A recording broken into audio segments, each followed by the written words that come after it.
What's going on, everybody? It's Lewis of the Way It Kicks channel. We are here once again at the One Pair at a Time podcast. Man, let me tell you something right now. I'm super excited for today. Got my guy, Jay Elevate. How we doing, bro? Hey, fam, it was definitely a good week, and I'm absolutely excited to definitely talk to the family. And how you doing, bro? Man, feeling good, bro. Feeling real good today. And, man, we got a lot to talk about that's happened this week. It doesn't seem like it when you really think about it, but there's a lot to dive into as far as sneaker information, things that have been happening. I mean, listen, every week there's always something good to talk about. And we are so happy for those of you out there who are tapping in with us once again this morning, 9 a.m. Eastern, guys. Apologize for the late start. We had, some technical difficulties, but hey, we got it straightened out, and here we are ready to go. Yes, sir. Yeah, man. So to those of you out there in the chat, go ahead and make sure you tap in with your comments and questions, and we'll be sure to get to you and answer all things you got. In any case, bro, let's start off with this. Where should we start? Should we start with the heist that was fouled, I guess you could say? Foul on play. Yeah, $2.5 million worth of merchandise stolen, bro. Like, can you call it? What you got on that, man? You know what? Listen. Listen, they're innocent until proven guilty. You know what I'm saying? So let me first say that. But I will tell you this though, like if this is true, this is absolutely a wowzer in my opinion. You know what I mean? Super bunkers. And the thing is that like I'm mostly important. I don't care about the case itself. I care about us as consumers. The case means nothing to me. And the reason why I'm saying this is because I talked about this on my video, right? So when investigations occur, all this other stuff happens, right? This costs companies money, okay? This is about Louis Vuitton, Prada, Gucci, Nike, Adidas, right? Whether it's sneakers, article of clothing, whatever the case may be. This investigation will absolutely cost money, and it's going to be passed along to us as the consumers. That's what I care about, right? So as a consumer, if prices are going up just like sneakers, because as you guys know, sneakers are plummeting right now. A lot of stuff is going for under retail. This causes us, for us to spend more money that that we shouldn't have to endure. But that's the way the game is set up. They pass on the cost to us so they can keep their shareholders happy. How you feel about that?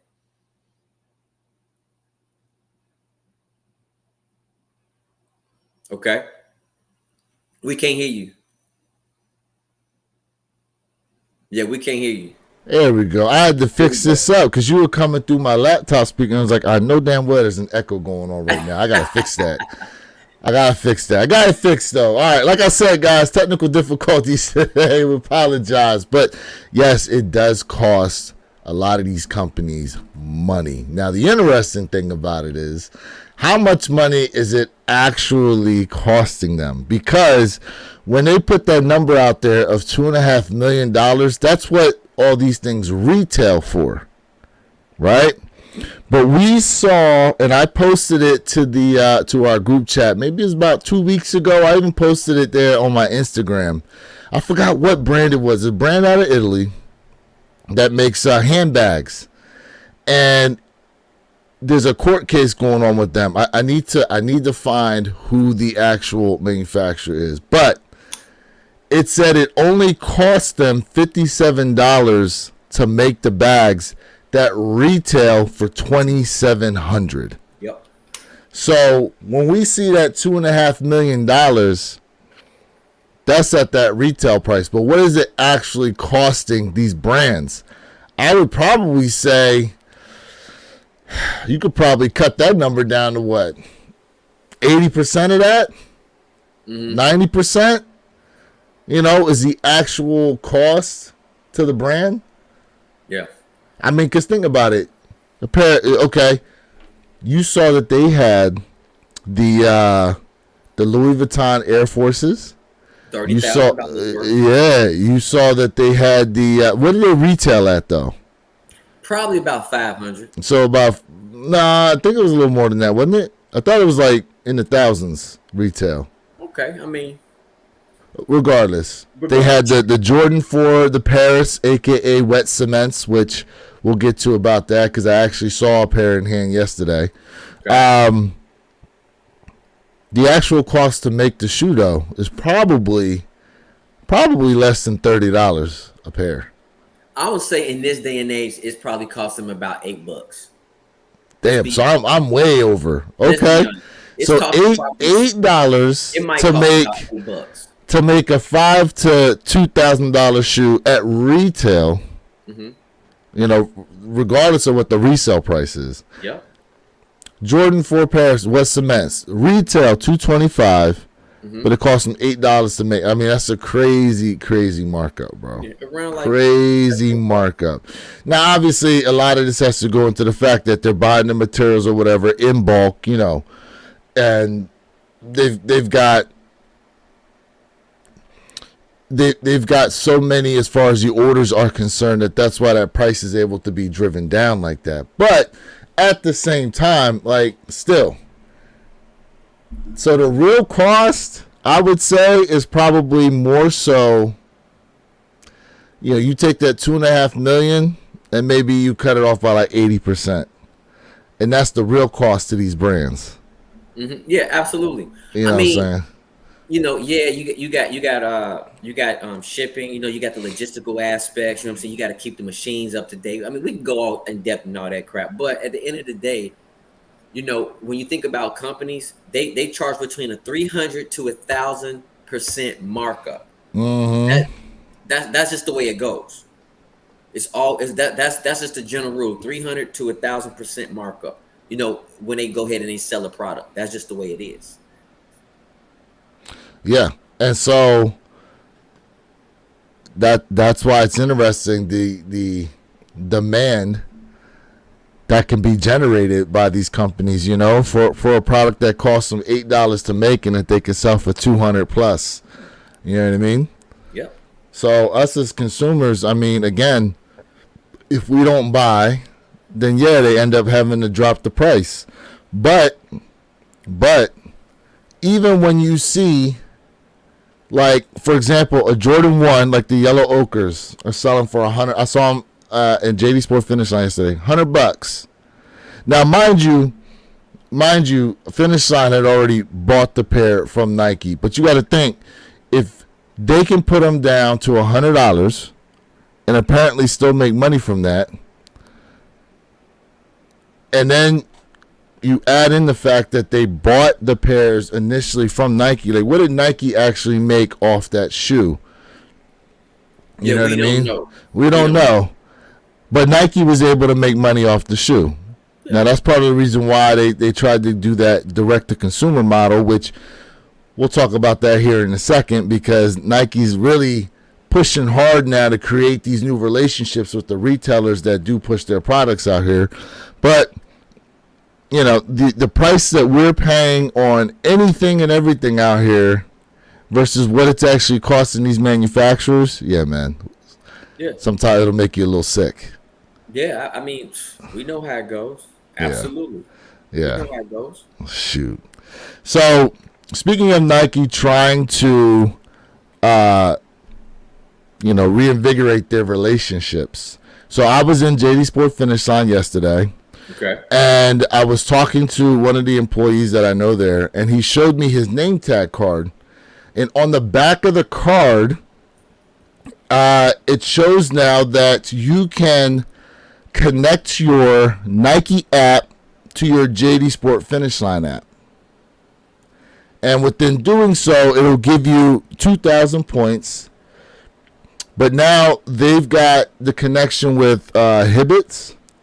They have the connection. And when I say they, I'm talking about Nike. Nike's got the connection now with Hibbets. You can connect your Nike account. For the longest time, you were able to do that with Dick's Sporting Goods. And now JD Sport Finish Line is the next retailer out here of Nike products to go ahead and do so. Yep. Now, it says that eventually it will allow you to be in line for exclusive products and events and stuff. And I've heard that JD Sport Finish Line does put on events, and they do events, but I've never seen any. The only retailer out there I've seen do anything is Shoe Palace. You know what I mean? But I'm wondering where you think Nike could take these relationships, like what they could really do to really get themselves back in front of the consumers like that. I mean, in my opinion, this is probably an unpopular opinion, but I don't think this is really going to assist Nike in boosting them forward. In my opinion, I mean, you don't think so? Okay. No, I don't think so. Why not? I just think what it's doing is it's saying, hey, you know what?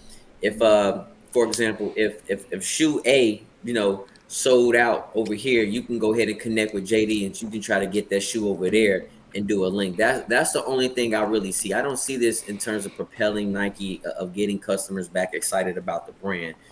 I just think what happens is, as a whole, and just not Nike within itself, as a whole, all sneaker companies, they're going to have to reinvent themselves, and they're going to have to figure out, how to make a profit with driving the cost down. Because again, these wet cement fours, these Paris Olympic fours, are retailing for $225. Mm-hmm. And so if you think about it, a lot of consumers are saying, listen, man, sneaker prices are averaging like $215. This is getting stupid. Like this is just out the wazoo. And so they got to figure out to say, hey, you know what? Let's start dwindling down this cost, and we need to go ahead so we can get people back excited. So, I mean, this is cool and all, but this is not going to bring back, shareholders. This not going to boost sales. It's not going to boost sales. So, okay. So do you remember when the Lost and Founds dropped, right? Oh, yeah. Okay. So Shoe Palace did an entire pop-up at some of their stores to where when you came in and bought the shoes, like they had like this whole backdrop setup type of thing where it propelled you back to that time period to when the Jordan 1 Chicago's originally dropped. So like this whole like kind of 80s looking setup vibe in there for you to go ahead and like you could take pictures and stuff and then use it to post to social media. So to me, I feel like these could work well to try to draw more people back out into the stores if they're holding like local events. Like you live over there on the west coast of Florida, right?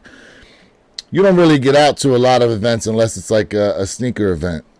And in most cases, it's, a resale, correct? Absolutely. So most of your retail stores, they don't really host or do anything. And the only reason why you really go in there is to pick up your pair that you were able to secure online. But would you be more open to going into those stores if you heard they were actually doing like an event for, they're like some of their best customers or something like that? I mean, would I attend an event? Absolutely. The theme events, I think they're dope. I think they're cool. You know what I mean? Who will probably benefit more would be the retailer itself, not per se. Whether it's Adidas, Nike, Asics, Saucony, that particular retail store, that'll help them to try to maybe gain more traction. And I see your point where you're going with this, but I just don't think it's going to necessarily overall boost sales. I would go to those events, you know what I mean? And I think those events would be dope. But again, there has to be a balance, and we're missing that balance. So what okay. So what I'm getting at is, for example, let's just say Nike was to host events at certain JD Sport Finish Lines across the country, right? So when you walk in there, it's hosted by Nike. There's like all this stuff, and part of what's going on now, right, is that people have moved away from the brand for a varied amount of reasons. So if you can generate good vibes around that brand, I feel as though that it would start to cause. I mean, okay, here's a perfect example. Adidas hasn't necessarily held any event, but what Anthony Edwards was able to do was he was able to generate and garner people to want to come towards the brand because they liked watching him. They had good vibes with him, and they were like, okay, yeah, I want to get some of these Anthony Edwards sneakers. I want to get some more Adidas stuff. Look what's going on right now with Copa America. A lot of these people, there's Nike out there too. You know what I mean? But there's a lot of Adidas out there as well. You know, people got the vibes of, okay, I'm going to these soccer events. I'm watching my team win and stuff like that. They got all this apparel. You're going to think to yourself, okay, well, you see Adidas on there. It's going to bring those good vibes to that brand. So if the brand's hosting good events, I feel as though that for those people out there who maybe were kind of on the fence with Nike, it may get them to lean just a little bit towards them. Some because they had a great experience that was hosted by the Nike brand. The experience is what counts. The marketing is absolutely what it counts. And what you're saying, I agree with you. Mm-hmm. I'm just still looking at overall. We can host events all we want, but if they saying, hey, this shoe is retailing for $350, let's just be honest. You know what I mean? Well, it depends on the shoe, though, right? It depends on the shoe. Okay. But when I peel back the onion and I'm talking about it, it's still the price point. But yes, the shoe, the type of shoe, the hype of the shoe, the collab of the shoe does matter. But at the end of the day, average sneakers is costing like $215, and people are like, "Yo, this is out of hand. This is out of control." So we can do events. That's great, but I feel like the pricing, they have to figure out how to get these prices down. Because just like the Air Jordan 1, Olympic, the gold, the black and gold pair, they already being resold for under retail before its release date. Which really? Dope. All dope. Fire. I love it. I didn't even know there was. I didn't even know they had early pairs yet. I haven't seen them. Air Jordan 1s, and I said this before, man. They should not be 200. They should be like 160, 150. Maybe Jordan 1s on a collab. I feel really, like okay. So you feel like on a collab, they should be. I mean, or premium material. Premium material, you can go up a little bit, but let's. So let's back up. When the Travis Scott Mochas dropped, you feel as though that was that a $200 shoe? I can't remember what the retail price on them was because I didn't get them for retail. The Mochas was like, was it 160, 150, something? Okay, so by what you're saying the collab like that should be like the $200, and then the regular colorways should be more so like 160, 170. So let me go back and let me say this. Is that what I'm saying? Yes. But do I think collabs should be more all the time? Absolutely not. I don't think so. Okay. I think when collabs are at a regular price, that's more enticing to people. It's like, man, I get a collab for this. Better quality, supposedly better quality control. That just triggers people. Let's be honest. That's true. I would say that price pointing for a lot of these sneakers out here, brand aside, not even brand aside. If you look at the other brands like Asics and New Balance, some of those shoes are ranging between 180 to 225, 230 themselves. See what I'm saying? You know what I'm saying? Like, and they're not all collabs either. Correct. And so you got to remember this too, right? And you and I talked about this yesterday. So I'm definitely gonna let the fam in a little bit. So, we talked about, hey, this particular brand, this is an American brand, right? And like you said, it's that 51% rule that really counts. You know what I mean? Yeah. So you want to explain that 51% rule?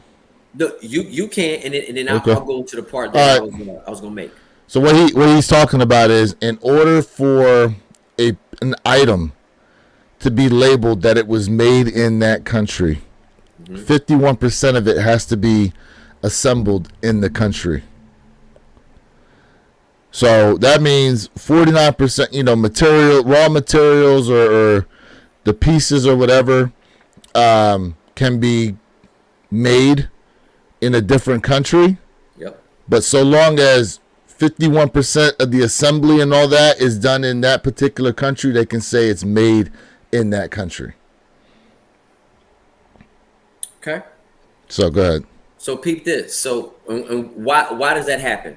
Because that's supposed to drive down the cost, and it's cheaper to make certain things in other areas. But then when you think about it, when you think about a logistical standpoint, it's like, okay, well, either A, I gotta ship this, whether it's by boat, whether it's by flight, or whatever the case may be. Yeah. You got to spend a lot of money on shipping on the logistical side.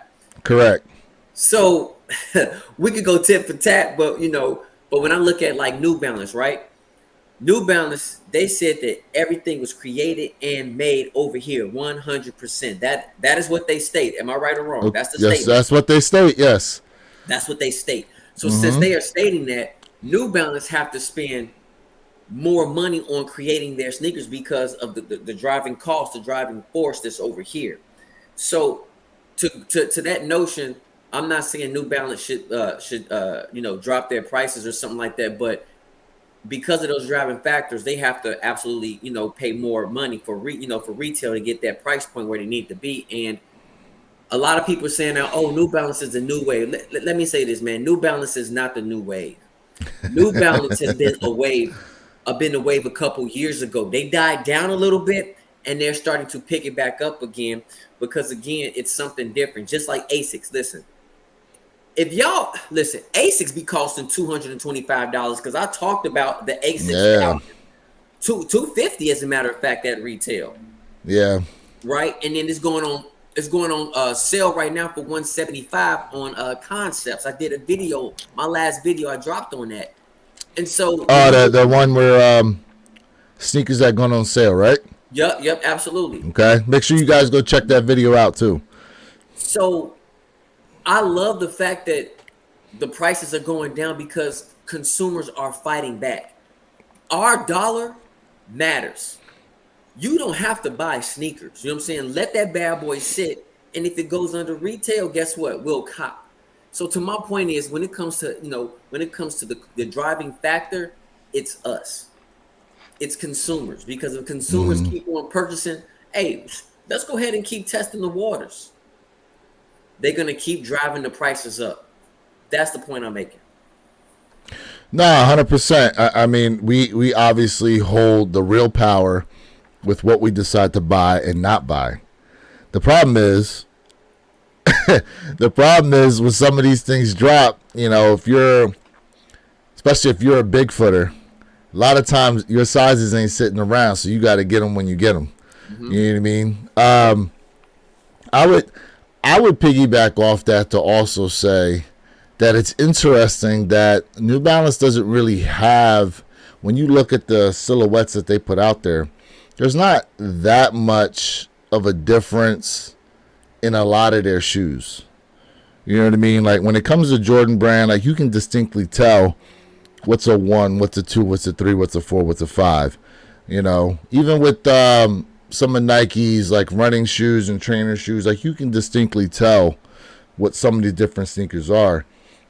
These other brands, like New Balance or Asics or whatever, like a lot of the silhouettes, they all look pretty damn similar to each other. So it's interesting the following that they've been able to generate, but some of that does have to come because of the collabs they've been able to do as well.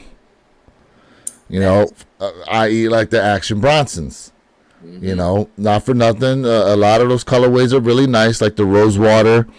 The best one, in my opinion, I think you said it too, was the Scorpius. Oh, absolutely. The green and yellow pair. Yeah, man, that pair goes stupid hard. All right. So that pair goes stupid hard in the color blocking. I really like the way that shoe came out. But again, you know what I mean? It's the Action Bronsons. What did they run? Wasn't it like 180 though? They were like 170 if I'm correct. Yeah, so sites 170, 180. So that's interesting though that when you think about it on the grand scheme of things, when it comes to collabs and being a dope collab at that they weren't really trying to knock you upside the head with that shoe. Yep. $170 for some of that is actually pretty nice. And again, let's be honest. Action Bronson is their bread and butter right now. Like that's their bread and butter. You know what I mean? Mm-hmm. And Asics, bro, like Asics, like I said, Asics is prices are shooting up, and a lot of people are like, man, people are starting to rock Asics. Why? Because of comfortability. Styling has changed, and Asics are very good running shoe. They're very good.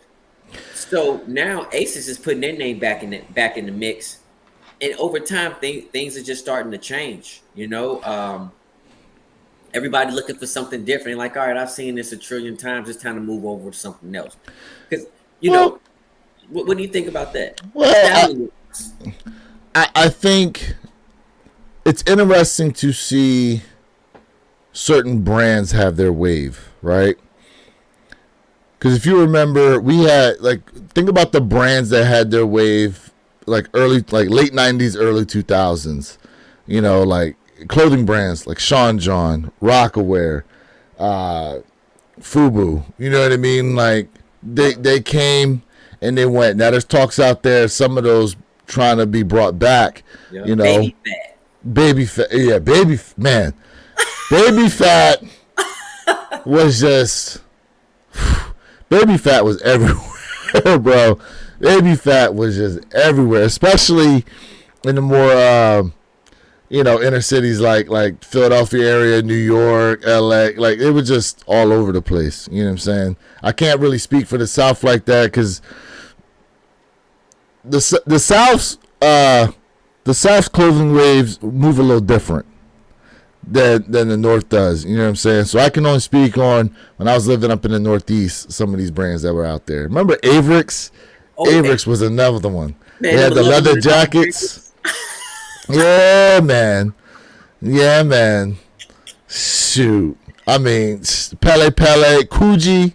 Yep. You know what I mean? Now, Coogee was definitely like a D.C. metro area, you know what I'm saying? D.C., Virginia, Maryland type clothes, you know what I'm saying? But still, you know what I'm saying? Like, so to see Asics, who was pretty much thought of as like an afterthought when it came to sneakers, have a wave right now.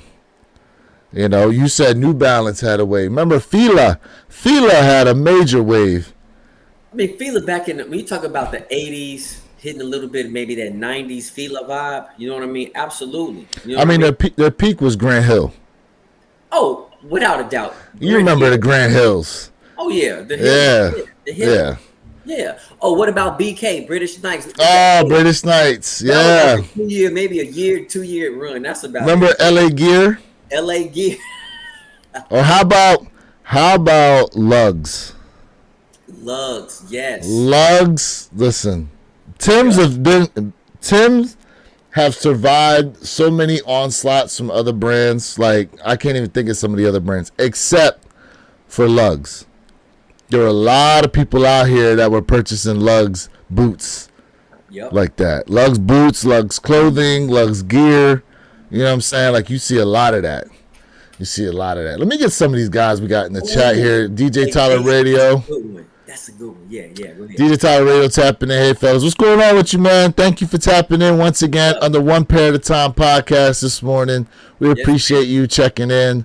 Jeffrey Flight 23 saying, hey, guys, what's going on with you, bro? Good morning. Good morning to you.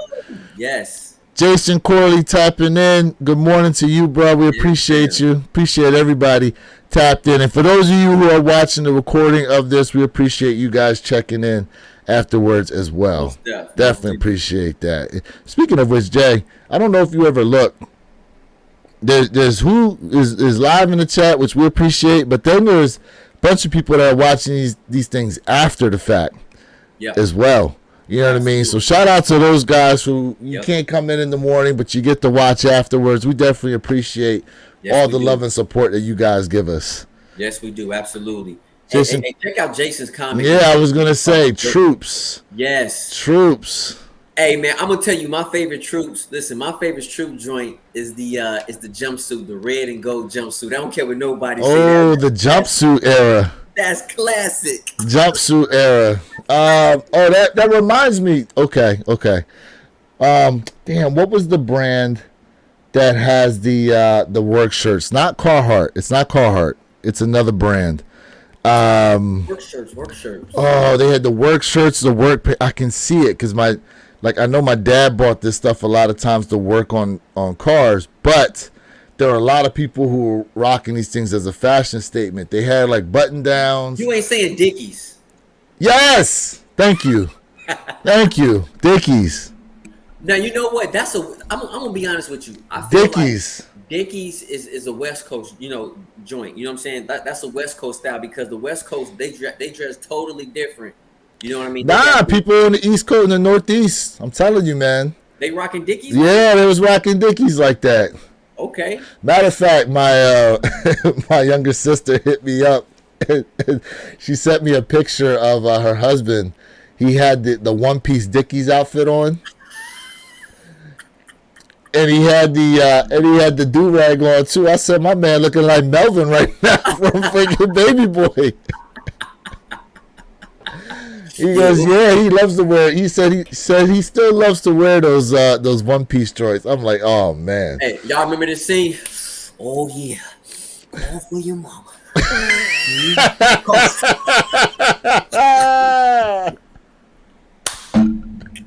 Yes, I do remember that. It's been a minute since I watched that video. No joke. It's been a minute since I watched, but yes. Oh my God. Yes. That just, I don't know why that popped in my head. Yes. Yeah, man. Dude, I haven't worn. I think my Dickie stuff is probably still back in Jersey. I mean, it's hard to wear that stuff down here in Florida because it's too hot. It's super heavy material. You know what I mean? It's too hot. Hey. Jeffrey Flight, I know you said what? Hey, that came from Baby Boy. That was a scene from you gotta watch the movie, bro. I don't know if you ever seen Baby Boy, but you gotta watch the movie starring Tyrese. Yeah. Tyrese Ving Rhames. Yeah, played Melvin. Yep. Yeah, man. Jeffrey, we out here wilding out. You know we wilding out over here, bro. Ooh, look who's tapped in, Mr. Think I'm Possible. Yo, what's going on with you, bro? Man, I'm doing good, brothers. How you doing? What's going on with you, man? Man, hey, you gotta tap in, bro, because we just talking about Baby Boy. Yeah, I was peeping. I was like, man, I gotta get on there. Unfortunately, I only really have like a half an hour, but Hey, it's all good, bro. We appreciate you tapping in. I know the chat appreciates you tapping in. Good morning to everybody out there. Once again, One Pair at a Time podcast. We definitely appreciate you guys who are tapped in with us once again on another beautiful Saturday morning. Yeah, you're. Hell yeah, man. Yeah, awesome. Man. So we were talking about brand recognition, what these brands could do, prices on sneakers, obviously, and what they're doing out here. So go ahead, bro. Take it. All right, cool. Good morning, y'all. Appreciate you guys tapping in, everybody. So I'm going to piggyback off of something that I was kind of tuned in for about a good 15 minutes. Nike brand, and I heard what you mentioned about the Jordan 1, Jay, and I agree with that. So from a business standpoint, Nike definitely needs to bring their prices down due to what's happening with their particular brand versus their competition as well. So what Nike should do, and one thing about raising and dropping prices, typically whenever things raise, you don't get it back. You know what I mean? Like you don't get it back. So what Nike can do brand wise in order to keep it smart on the sales side of things is they can say, hey, we have like a flash summer sale going on. Usually the Jordan 1s are 180, now they're 160, right? But once you say flash sale or summer sale, now you can kind of mentally prepare people to say, hey, this is for summertime only, so take advantage of it when it's here or whatever the case is.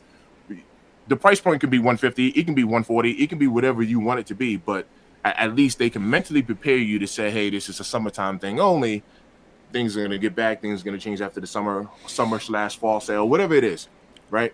Because it's once you train people to paying a certain amount, it's you don't want to take that away, right? You kind of don't want to take that away.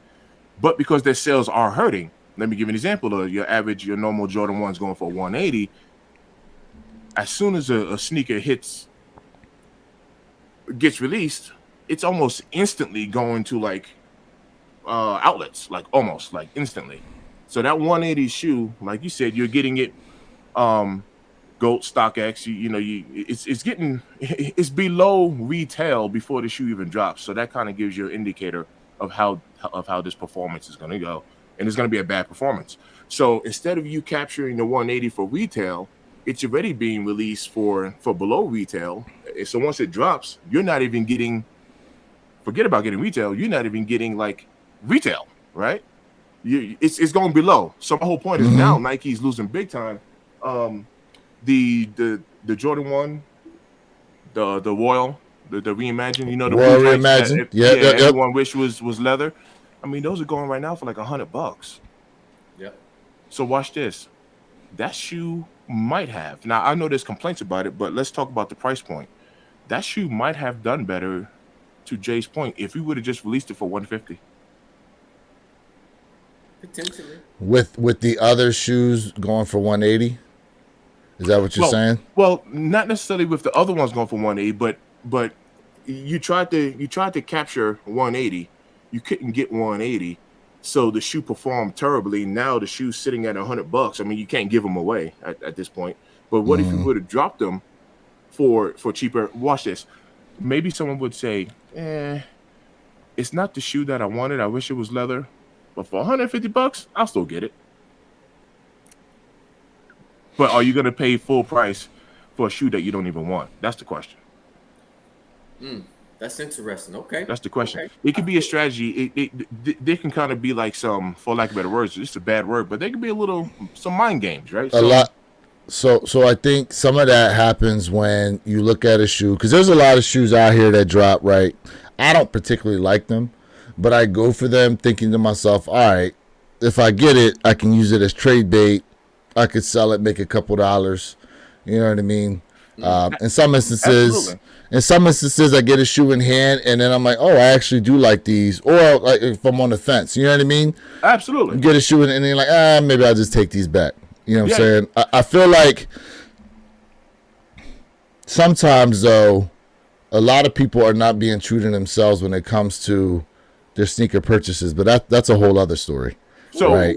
I mean, that's a whole other story. That is actually a good point too. There are sometimes a shoe might be dropping or a shoe is released, and I like the shoe, and I already say it up front. I'm like, oh, I'll get it. I'm gonna wait for it to go. I'll wait until I cop it below retail. Like that's like my honest. I like the shoe, and that's okay. Like that's okay. You play the patient game. Eventually they'll drop, you know what I'm saying? And if it does, right. Yeah, if it does, more than likely, I mean, based on how the market's been moving as of late, it probably will. Now, when we talk about like the Black Toe Reimagined, I don't know yet. I don't know if something like that's going to happen. It's possible because you do have a segment of people out there who, for whatever reason, are like, oh, can I remove that writing off the collar? Is there a way to change up instead of having the Air Jordan there? Is there a way for me to like somehow change that or something? Like people are already talking about how they could probably switch up that shoe. You know what I mean? And for whatever reason, I don't know why, it seems like the voices of those out there who dislike something are louder than the ones who actually do like something. And a lot of times what's happening is you hear so much about all these things that people dislike that it starts to change other people's minds as well. And that's what I was talking about, not staying true to what it is you like and dislike and stuff like that, because the overall consensus is getting people to change their mind off something they like and going, okay, well, no one really likes these, so I'm not going to touch them either, even though I truly like them. Yep. Take a look at a couple of those comments because I actually want to. Yeah. I was reading them. All right, here we go. Let's go. Just look at how many. Tyler tapping in. Just look at how many retailers are having to put these J's on sale in order to move them. Yep. That's true. Very true. All right, Andy Lester tapping in. Shout out to you, bro, for tapping in with us. It says discounts have ruined any GR. Nobody is picking up shoes at JD or Foot Locker for retail. If it's not a major GR, no reseller is going for GR shoes. Right. So, all right. So, if you think about it from a business perspective, it only makes sense for like JD, Foot Locker, and these places to have like their discounts, right? Because ultimately, keep in mind, even though they're purchasing their shoes from Nike, Nike is still their competitor, right? JD is still its own store. They're going up against Nike, even though they're working with them, acquiring product from them. They're still selling their product. It's still their competition. Because at the end of the day, what stops the consumer from saying, "Hey, why am I going to JD? I can order it directly from Nike." And let me tell you why. Because we have status cash, we have perks, we have a point system. There's some sort of advantage for you, benefit to you, to buy it from us versus going directly to our, instead of going to Costco's, I want you to shop at my store, right? So there's definitely advantages to it. Now, when it comes to, Jay already said this, I believe Lewis said this too. It's all about supply and demand. I'll tell you right now, if we were able as consumers to come together and not buy a shoe when it comes out and let a shoe sit, we get to control what's hype and not. I'm gonna give you an example. This would never happen, but let me give you an example. Let's say a Travis Scott was going to release and nobody picked him up. What do you think was going to happen with the prices of Travis Scott's from that point forward? Well, that particular Travis Scott. Watch this. The resellers are going to grab them all up. They're going to grab them all up. But what happens when they go on GOAT and StockX and all of these platforms, the third party market, and it just sits? What's going to happen with the price of that shoe? It's going to have to drop. It's going to drop. It's going to have to in order to move it. That's right. What happens whenever you go into a boutique and you see all of these J Balvin, see everything just sitting and nobody's buying them? So I ain't paying no $500 for no shoe. You crazy? That's true. We get to control that. Real quick on your Nike competitor point. So JD Sport and Finish Line are now the newest retailer to now be able to merge your membership with Nike through the app now. So Nike is really... PSG does that as well, right? Yes. So Dick's Sporting Goods was the first retailer I know of to do it. Then it was Hibbett's. Now JD Sport Finish Line is the newest company to do this. Now, how it's going to overall translate, I don't know. But I'm assuming, though, that this is a way for Nike to track buying data, in my opinion. So, because if you're not coming, for example, most of the GRs that drop, I try to go to JD Sport Finish Line for the most part to do exclusive access, because it could be hit or miss with the sneakers app. You never know how many pairs are actually going to drop. You know what I mean? It could be 10,000 pairs. It could be 60,000 pairs. You never know. But JD Sport Finish Line, I'm able to reserve a pair, go pick them up, no problem. You know what I'm saying? So I think a lot of that has to do with them being able to track data. But what you're saying is 100% correct, in that if we didn't go buy a Travis Scott and it just sat there and no one moved on them, correct. Like, the price would eventually have to drop on them in order for these resellers, if they went to pick them up, to try to move the shoe.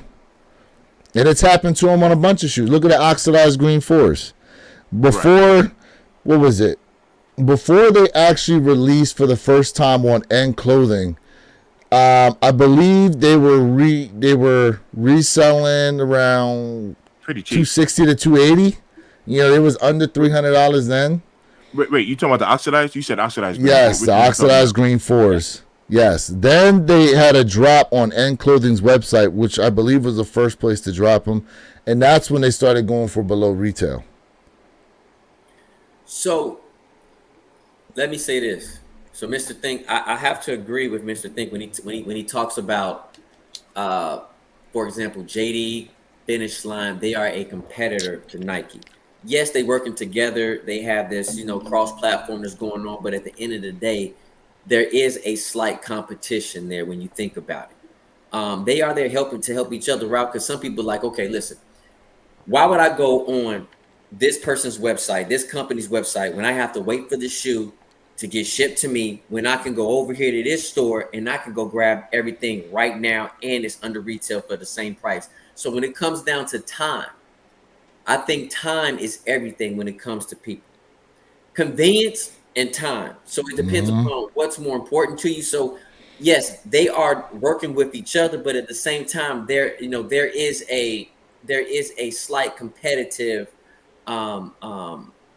battle, as we would call, like between them. So I would definitely have to agree with Mr. Think's statement on that. I understand that statement. Yo, real quick, and this is another business-minded thought. Yeah, go ahead. I used to work for Amazon, right? My wife and I actually both. Peak season, they were paying like $30+ an hour, you know, and all that good stuff. But to drive my point home, Amazon deals with logistics, right? Amazon, because they're so big, statistically speaking, they say 33.3%, 1/3 of America has either already worked, currently working for Amazon. Amazon has officially already gone through 1/3 of the population. Wow. Eventually, Amazon is not going to have enough employees. So watch this. FedEx, USPS, UPS, DHL, those are all competitors because they all handle shipping and logistics. Those are all competitors to Amazon. Amazon is so big, they hire their competitors to deliver their packages for them. Yes. The only thing their competitors got to say is, we're not moving your product. That's all they really have to say. And the moment they do that, Amazon gets demolished. They get demolished. Well, hold on a second. Let's back up. Hold on a second. Don't get me wrong. They're getting paid good money to do it. So No, the company's not no. going to say no. They're not going to say no. But if they did. So you said FedEx, UPS are competitors to Amazon? Absolutely. So. Yep. That makes sense. Yep. No, they're not. Absolutely. Oh, no, they're not. The competitor to Amazon would be like Walmart, who's also doing like the 2-day shipping. FedEx, UPS, and USPS, like they're just shipping companies. They're not selling any product per se. I'm talking about on the logistics side. When it comes to logistics, they're competitors. They're competitors. On the logistical side of things, because Amazon, watch this, Amazon handles logistics. Correct. But they handle logistics for their own things that they sell. Correct. But because they're so big, they have to go to other logistic companies to move their products. I see. So, okay, I see what you, in that sense. I have a moving company. I have trucks. I was an independent contractor using my moving truck to move Amazon products. I'm not the only person who's doing it. Amazon is so desperate, they got people using their personal vehicles to move their products. That's true. The moment everyone says, I'm not doing that, I'm telling you, it's gonna hurt Amazon. And when I say demolish, I'm not saying they're gonna put them out of business. Amazon is gonna have to regroup and say, watch this. This is the reason why Amazon already started buying their own airplanes. This is why you see more Amazon trucks and more Amazon vehicles. Because to keep that more in house. Yes, they got to keep it in house because they know the moment everyone who's helping us out saying we're not moving your product anymore, we're gonna be hurt. So let me say this. There's a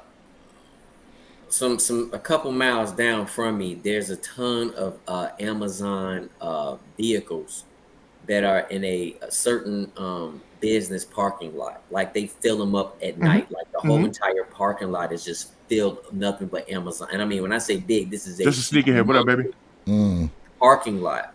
Yeah. So I agree. They are competitors, just like, and you know, and I get what you're saying. Just like I said, they're working together, but at the same time, they're competitors. So overall, I do agree with that. You know, they're working together. Hey, but guess what?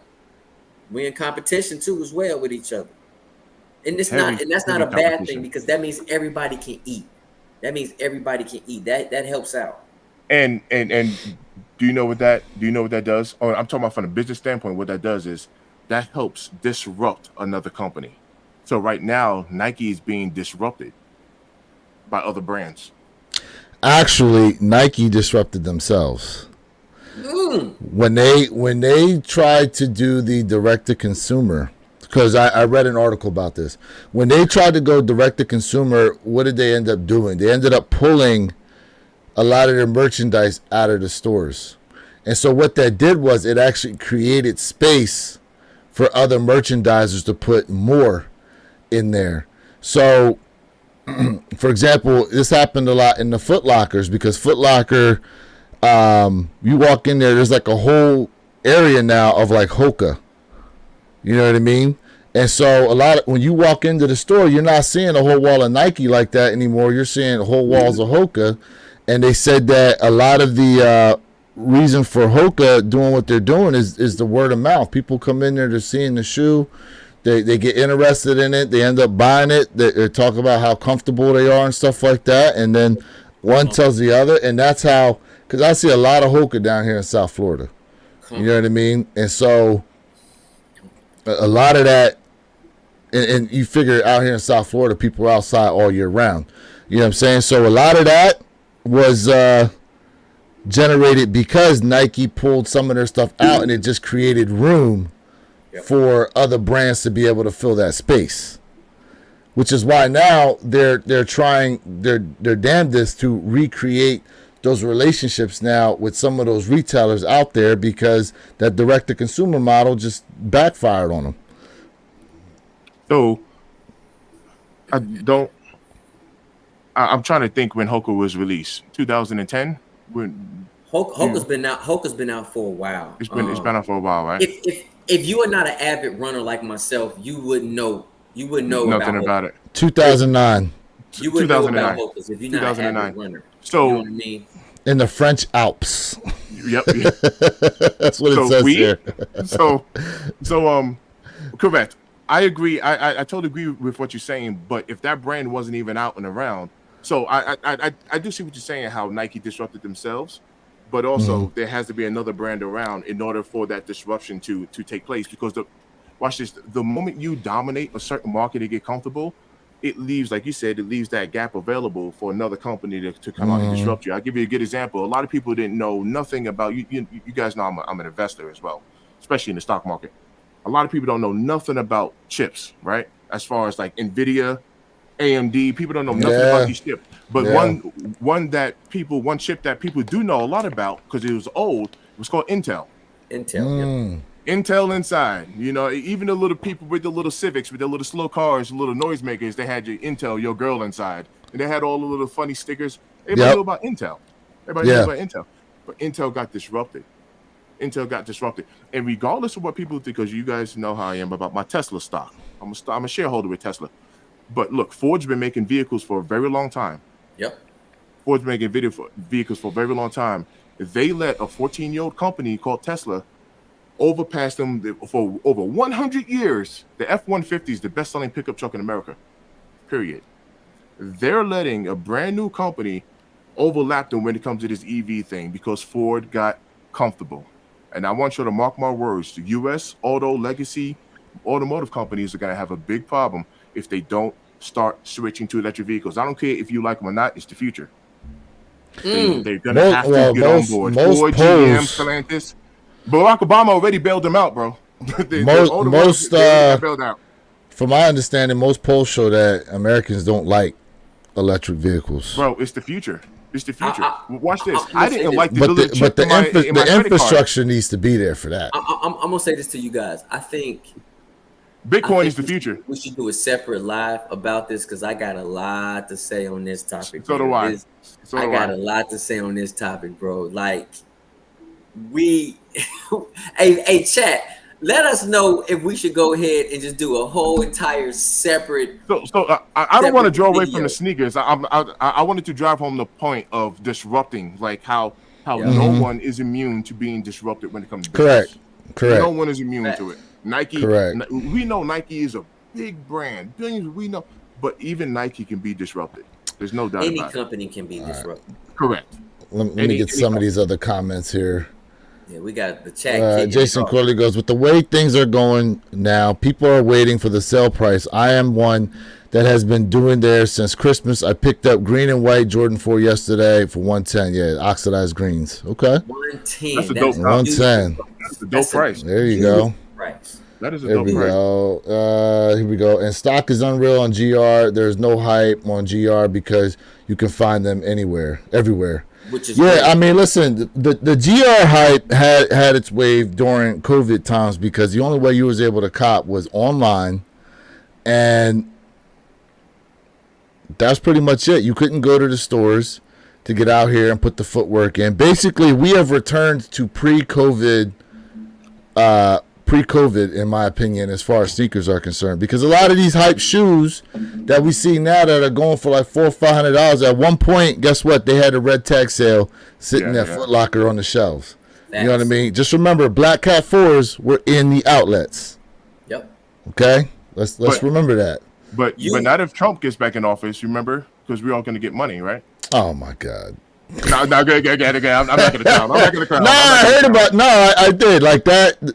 I will say your boy Jay the sneaker guy. I would definitely say this. Like, the great thing about this era we're living in right now during this time is that, buy what you like.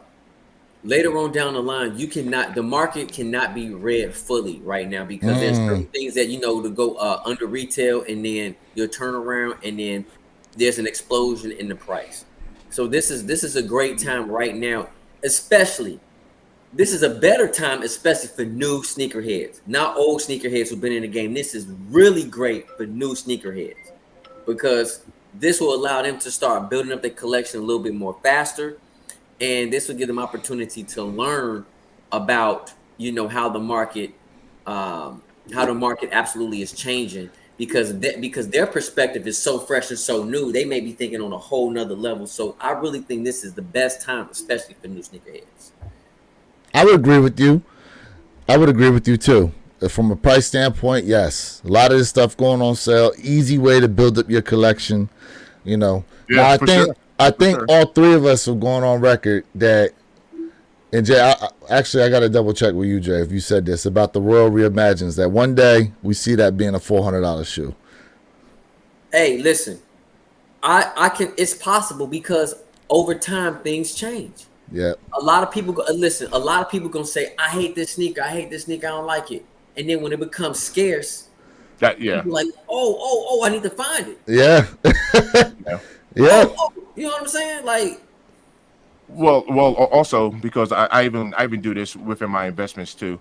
Like, no one can truly forecast the future, and because we cannot truly forecast the future, I'm going to use this as an example. I'm not saying it's going to happen, but we don't know if or when there can always be a COVID 2.0.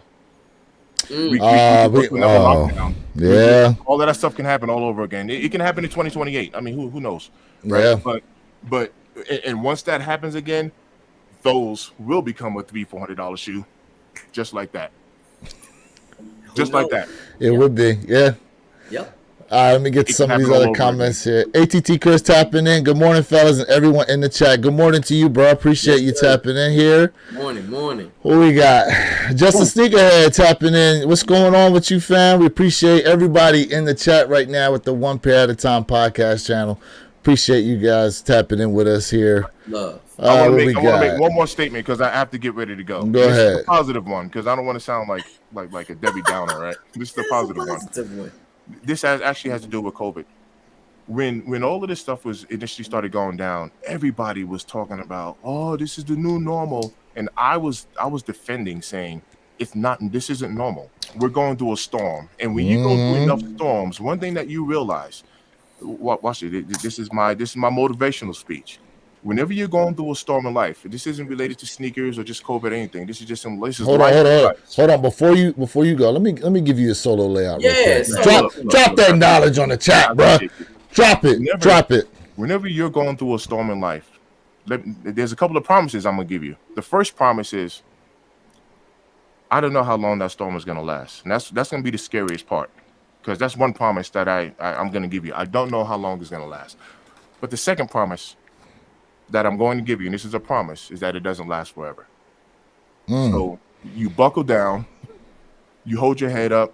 Things are going to look scary. Things are going to look bad. Watch this. Things will be scary and things will be bad, but you will make it through. Everybody was saying wearing a mask is the new normal. This is how it's going to be forever. And I was saying, no, it's not. We're just going through a storm. We're going through a storm. So just that this is life advice. It's all good. There's a light at the end of the tunnel. Yep. It is not another train coming to hit you. It is a way out. Keep your head up, and we'll be okay. We'll be okay. That's coming from the heart. That is 100 facts, bro. Insightful words from Mr. Think I'm Possible. Absolutely. Hell yeah. My book is releasing. No. Yeah.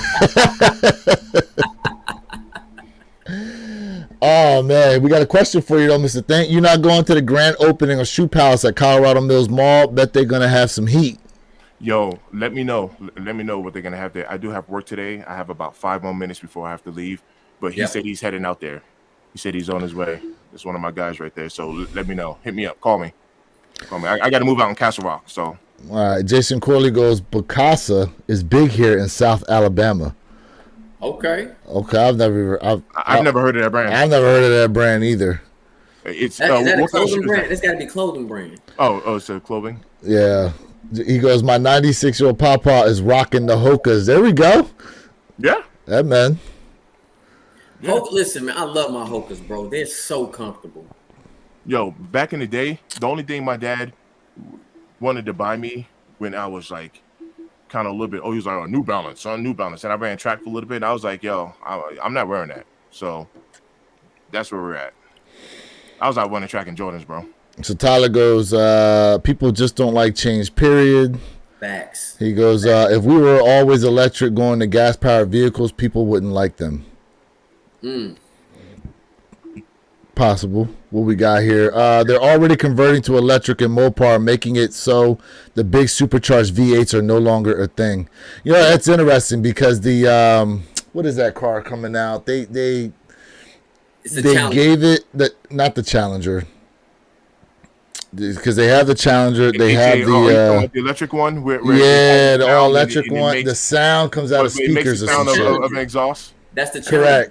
Correct. I think it was a Challenger. That's the Challenger. It is the Challenger? Yeah, that's the Challenger. I thought it was. I think it was. Okay. And like I said, whether you hate it or love it, so it is the future. You're right. We do not have the infrastructure right now, but it is the future. Ferrari is making an electric vehicle. Actually, I think maybe they are. I know that they use electric motors to coincide, like they do the hybrids. It's called a hybrid. Cars. Yeah. They do the hybrids. I know that, and a lot of these supercar brands have been doing it. McLaren's done it. Lamborghini's done it, and it actually does give the vehicle like a power boost, right? Ferrari's coming out with an all electric vehicle. The thing costs like $400,000 or $500,000. Like it's not gonna. But my whole point is that they're doing it. But I know like brands like Mercedes with their like AMG cars, I know they tried to go down to the 4-cylinder turbocharged, and now they're scrapping that and going back to the V8s. All right, so real quick, and then I'm gonna have to bounce. Go ahead. The reason why, so right now, and we can always tie this because this is business. We can tie this right on back to Nike or anything that you want to tie it to. Whenever you do something new and do something different, you have to understand there's going to be like a production issue. There's going to be issues that come along with it. Yep. Whenever you're used to doing something a certain way, it's always easier just to go back to the way it was. So there's like an electric vehicle, almost like a race going on right now. And I'm going to tell you right now, China is kicking our butts when it comes to technology. This is what's happening right now. China is dope. I've seen some of those Chinese brand manufacturer cars and everything that they're doing in there. Yeah, they are dope when it comes to the tech. But it's going to be the future, whether you like it or not. I'm 44 years old. I was one of those guys to where I was like, man, I don't want the little microchip in my debit card because I don't want people to be able to track my purchases and all that stuff. So I never upgraded my card. When my card expired, they sent me another card, and guess what it had in it? It had a chip. I didn't have a choice. Right? Everybody who got the flip phones, right? I used to work for Bell Atlantic back in New York, right? Everybody who got the little flip phones who was like, I'm not going to the smartphones or whatever the case is, they took you off the network. You have no choice. He said it took you off the network. You know what's funny is that they brought flip phones back though. Well, no, see, I'm not just talking about I'm talking about the technology. I know, I know what you're getting at. I'm just saying, like, it's interesting that they brought the flip phone back. And digital. So for all the people that was like, nah, I'm not converting over, take a look at most of your house phones now. Remember, your house phone used to be on what's called a landline. So if you had a power outage or whatever, your house phone always worked. Now your house phone is connected to your modem. Yep. Technology. I'm gonna keep it real. I don't even have a house phone.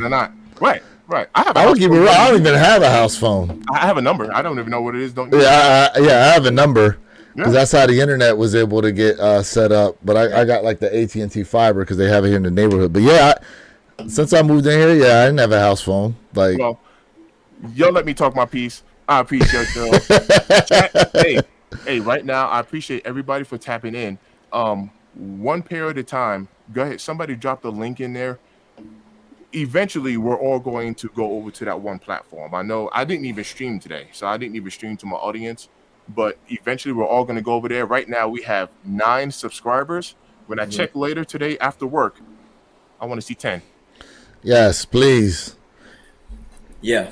I will say this to everybody too. So please subscribe to Mr. Think Impossible. Please subscribe to Wear Your Kicks 26. And hey, if you want to subscribe to me, Jay Elevate, I appreciate y'all. Even though we are sneaker YouTubers, we have our own style. We do things a little bit different. And you can, you definitely get a little bit of information, different perspectives from our channel. So what we do is we have our own channels, but also we come together weekly with our One Pair at a Time podcast, and we love rocking with y'all family. We appreciate all y'all support. For real. Hell yeah. Hell yeah. I only typed that one time and it went in 3. It's all good. Look, I appreciate you guys. I'm going to tap in. Bro. All right, bro. Holla at you. All Hi, bro. Bet it up. Let's see here. Jeffrey Flight 23 tapping in says those 4s oxidized greens back in 2020 would be a $500 shoe. You know what? I would probably have to agree with you on that because not for nothing, the leather quality on there is really nice. Okay. And yeah, also you got to think back in 2020, the only way you was copping them was online. So you fighting against the botters and everybody else and their mama trying to get that shoe. You know what I'm saying? So That's true. what we got here, TT Kurtz goes, this is how sneakers were when I was buying in 2010 as B's on sale at skate shops for $69.99 and walking in the stores to pick up what you want. Yep. Heck yeah, man. Listen, I've been saying this. The time we are in now, from my opinion, is really showing you who the true sneakerheads are. Because if you're here and you're about the sneakers, you're not really worried about what's selling out, what's not selling out. You just know you like the shoe and you're happy as hell to get the shoe for yourself. Yep. You know what I'm saying? Like, damn all the clout that could or could not come from having that particular shoe. If you like it, you know what I'm saying? Like, get it. Yep. You know? Get it. Facts. Young sneakers is the ones that are enjoying this the most because they can save their grass cutting money and actually cop some dope kicks. Yeah. Listen, these kids out here ain't cutting grass like that no more, man. Let's be honest. The days of them going out shoveling snow, cutting grass, raking leaves, like that stuff is done now. You know, they all trying to be the next big reseller. they really are, man. They on here watching these guys at the stores. You know, like I forget my man that I see him and he's got like the broccoli head. Young dude though. Broccoli head? Bro, that's what they call that haircut, bro. The broccoli. Listen, and look, let's not act like we didn't come from the time where people were doing the Gumby. The box. Oh, hey, listen. You know what I'm saying? Like, you know, all our eras had these weird ass haircuts. That's true. You know what I'm saying? True. Like, and when I say, if you're, okay, for anybody out there who doesn't know who Gumby is, go ahead and look up Gumby. Gumby. And my man's head was on a slant. And I'm telling you now, people used to get their haircuts like that. Hey, listen, I love the Gumby show now. Hey. You know, I love that Gumby show. People used to get their haircuts like that. Matter of fact, I ain't shared nothing here yet. So let me go ahead and share. Pull it up. Let me go ahead and share for y'all real quick. All right, this is what we talking about, okay? The Gumby joints. Yep. All right, my man's head is on a slant. Yes, sir. Yep. Okay. And I'm telling y'all right now. Now, I personally never had my hair cut like this, but this used to be the damn wave. Okay. How about the afro, bro? Yep. The fro. And when you think about it, you know, like the chia pet hair. Here we go with the part. Mhm. Oh, I remember this hairstyle. Yeah. Who had this? Old Dirty Bastard had this hairstyle for the longest time of Wu-Tang Clan, where his hair was like this. He had it to the point too where he did. Remember he had dreads on the one side, and then it was just normal cut on the other. Hey man, and that haircut fire though. Hey, you can't deny that. That cut is tight. You know what I'm saying? Like That so. cut is tight, bro. So look, for those who are in the chat who do the broccoli cut, I'm not really knocking on y'all. Every era's had their weird hairstyles. You know what I'm saying? What we got here? A bunch of stuff on the sneakers. That's what it was. The Barracuda. That was the name of that car that's all electric with the exhaust noise. The Barracuda. It wasn't the Challenger. Wait. No. Hold on. We got. Okay, you're not gonna do some research about that. I'm not disagreeing with you with the Barracuda, but I know they dropped. Well, they're dropping the electric Challenger because they dropped the Charger. So the It's Barracuda not- is supposed to come out. I don't disagree with you saying, The- but unless they got rid of the Challenger and changed it to the Barracuda, they were talking about it. No. So the Challenger and the Barracuda, if you go back to when those cars originally like came out, they did take similar cues from each other. No, correct. I'm talking about the electric. I mean, The all electric vehicle they're coming out with that looks like the Challenger is the Barracuda. okay, so they changed the name. Okay, gotcha. Correct. Okay. It's the They changed it. Barracuda. Okay, Yeah. cool. Appreciate that. Okay. that. Yeah, appreciate that for real, Jason. We appreciate that. Absolutely, bro. Let's see Appreciate here. And that's gonna be a Is it- $1,000 car. Is it true Nike is killing the Adapt line and the app to operate the shoes? Yes. Yes. Yes. That is 100% true. So at some point, your shoes will no longer work. It's supposed to be after the summertime. So in the fall, Jason, they're gonna absolutely cut the adaptive app. It's gonna be done. So it's gonna be in the So fall. it's crazy now. You want to be able to wear the shoe. So hold on, but you know what? Some of the adapters that they do have the adapt line. Once your heel hits the back of the bottom of the sneaker, it'll absolutely go ahead and Oh, it will. some of them, yes, not all, but there's a few out there, like maybe one or two, where your heel hits it and then boom, it's gonna go ahead and tighten in. The dope thing about the app is that you don't have to bend down and do anything. That's the whole dope thing about the app. You just press on the app and then it can loosen up as much as you want. All right. So yeah, here we go. Yeah, they already did the Adapt. Will still work with the buttons, but the app is shut down with no support. Okay. Correct. Okay. Yep. Well, you know what? That makes sense if they actually are coming out with an off-white, the off-white back to the mags. Yeah, the off-white mags. So that would make sense. They do those off-white. They don't even listen. You don't even have to have the technology. I don't care if we got to lace them up. Give them to me. Just a sneakerhead tapping in says, bro, I remember walking into my 10-0 stores, finding Toro 4s on the shelves next to the original Fear 4s, grabbed both in my size 10.5, and it wasn't nothing to just grab. That's right. Yep. Yo, look at my man said. My man Jeffrey Flight goes goofy haircut. Yeah, man. Here we go. Tyler checking it. The kid hairstyle from House Party. Yeah, that was the box. That was the box that they called him the eraser head. Yep. Man, hey, House Party was fire. Hey, I might have to watch that tonight. Hey, as a matter of fact, I know I'm jumping the gun, but hey, fam, has anybody watched Super Cell on Netflix? I'm just curious, man. Super Cell is dope, but okay, keep going. All right, what we got here? That boy, that kid didn't play haircut. Listen, Corley goes, the broccoli cut looks like the dude from VeggieTales.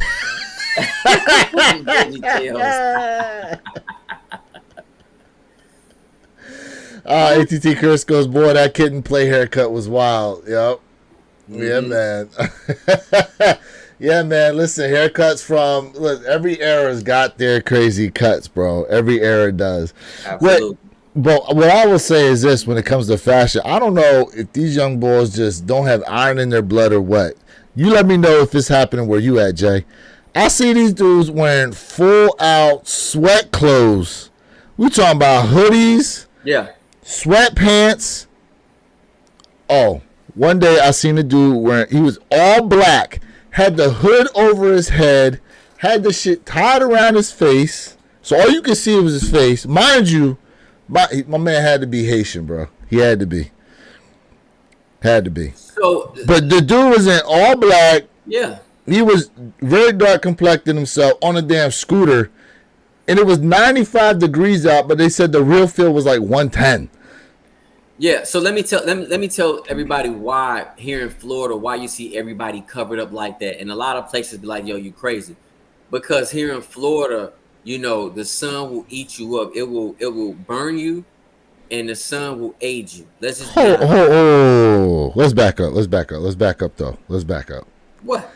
Because if you go like to the Middle Eastern country, they're all covered up, right? But their garments are light.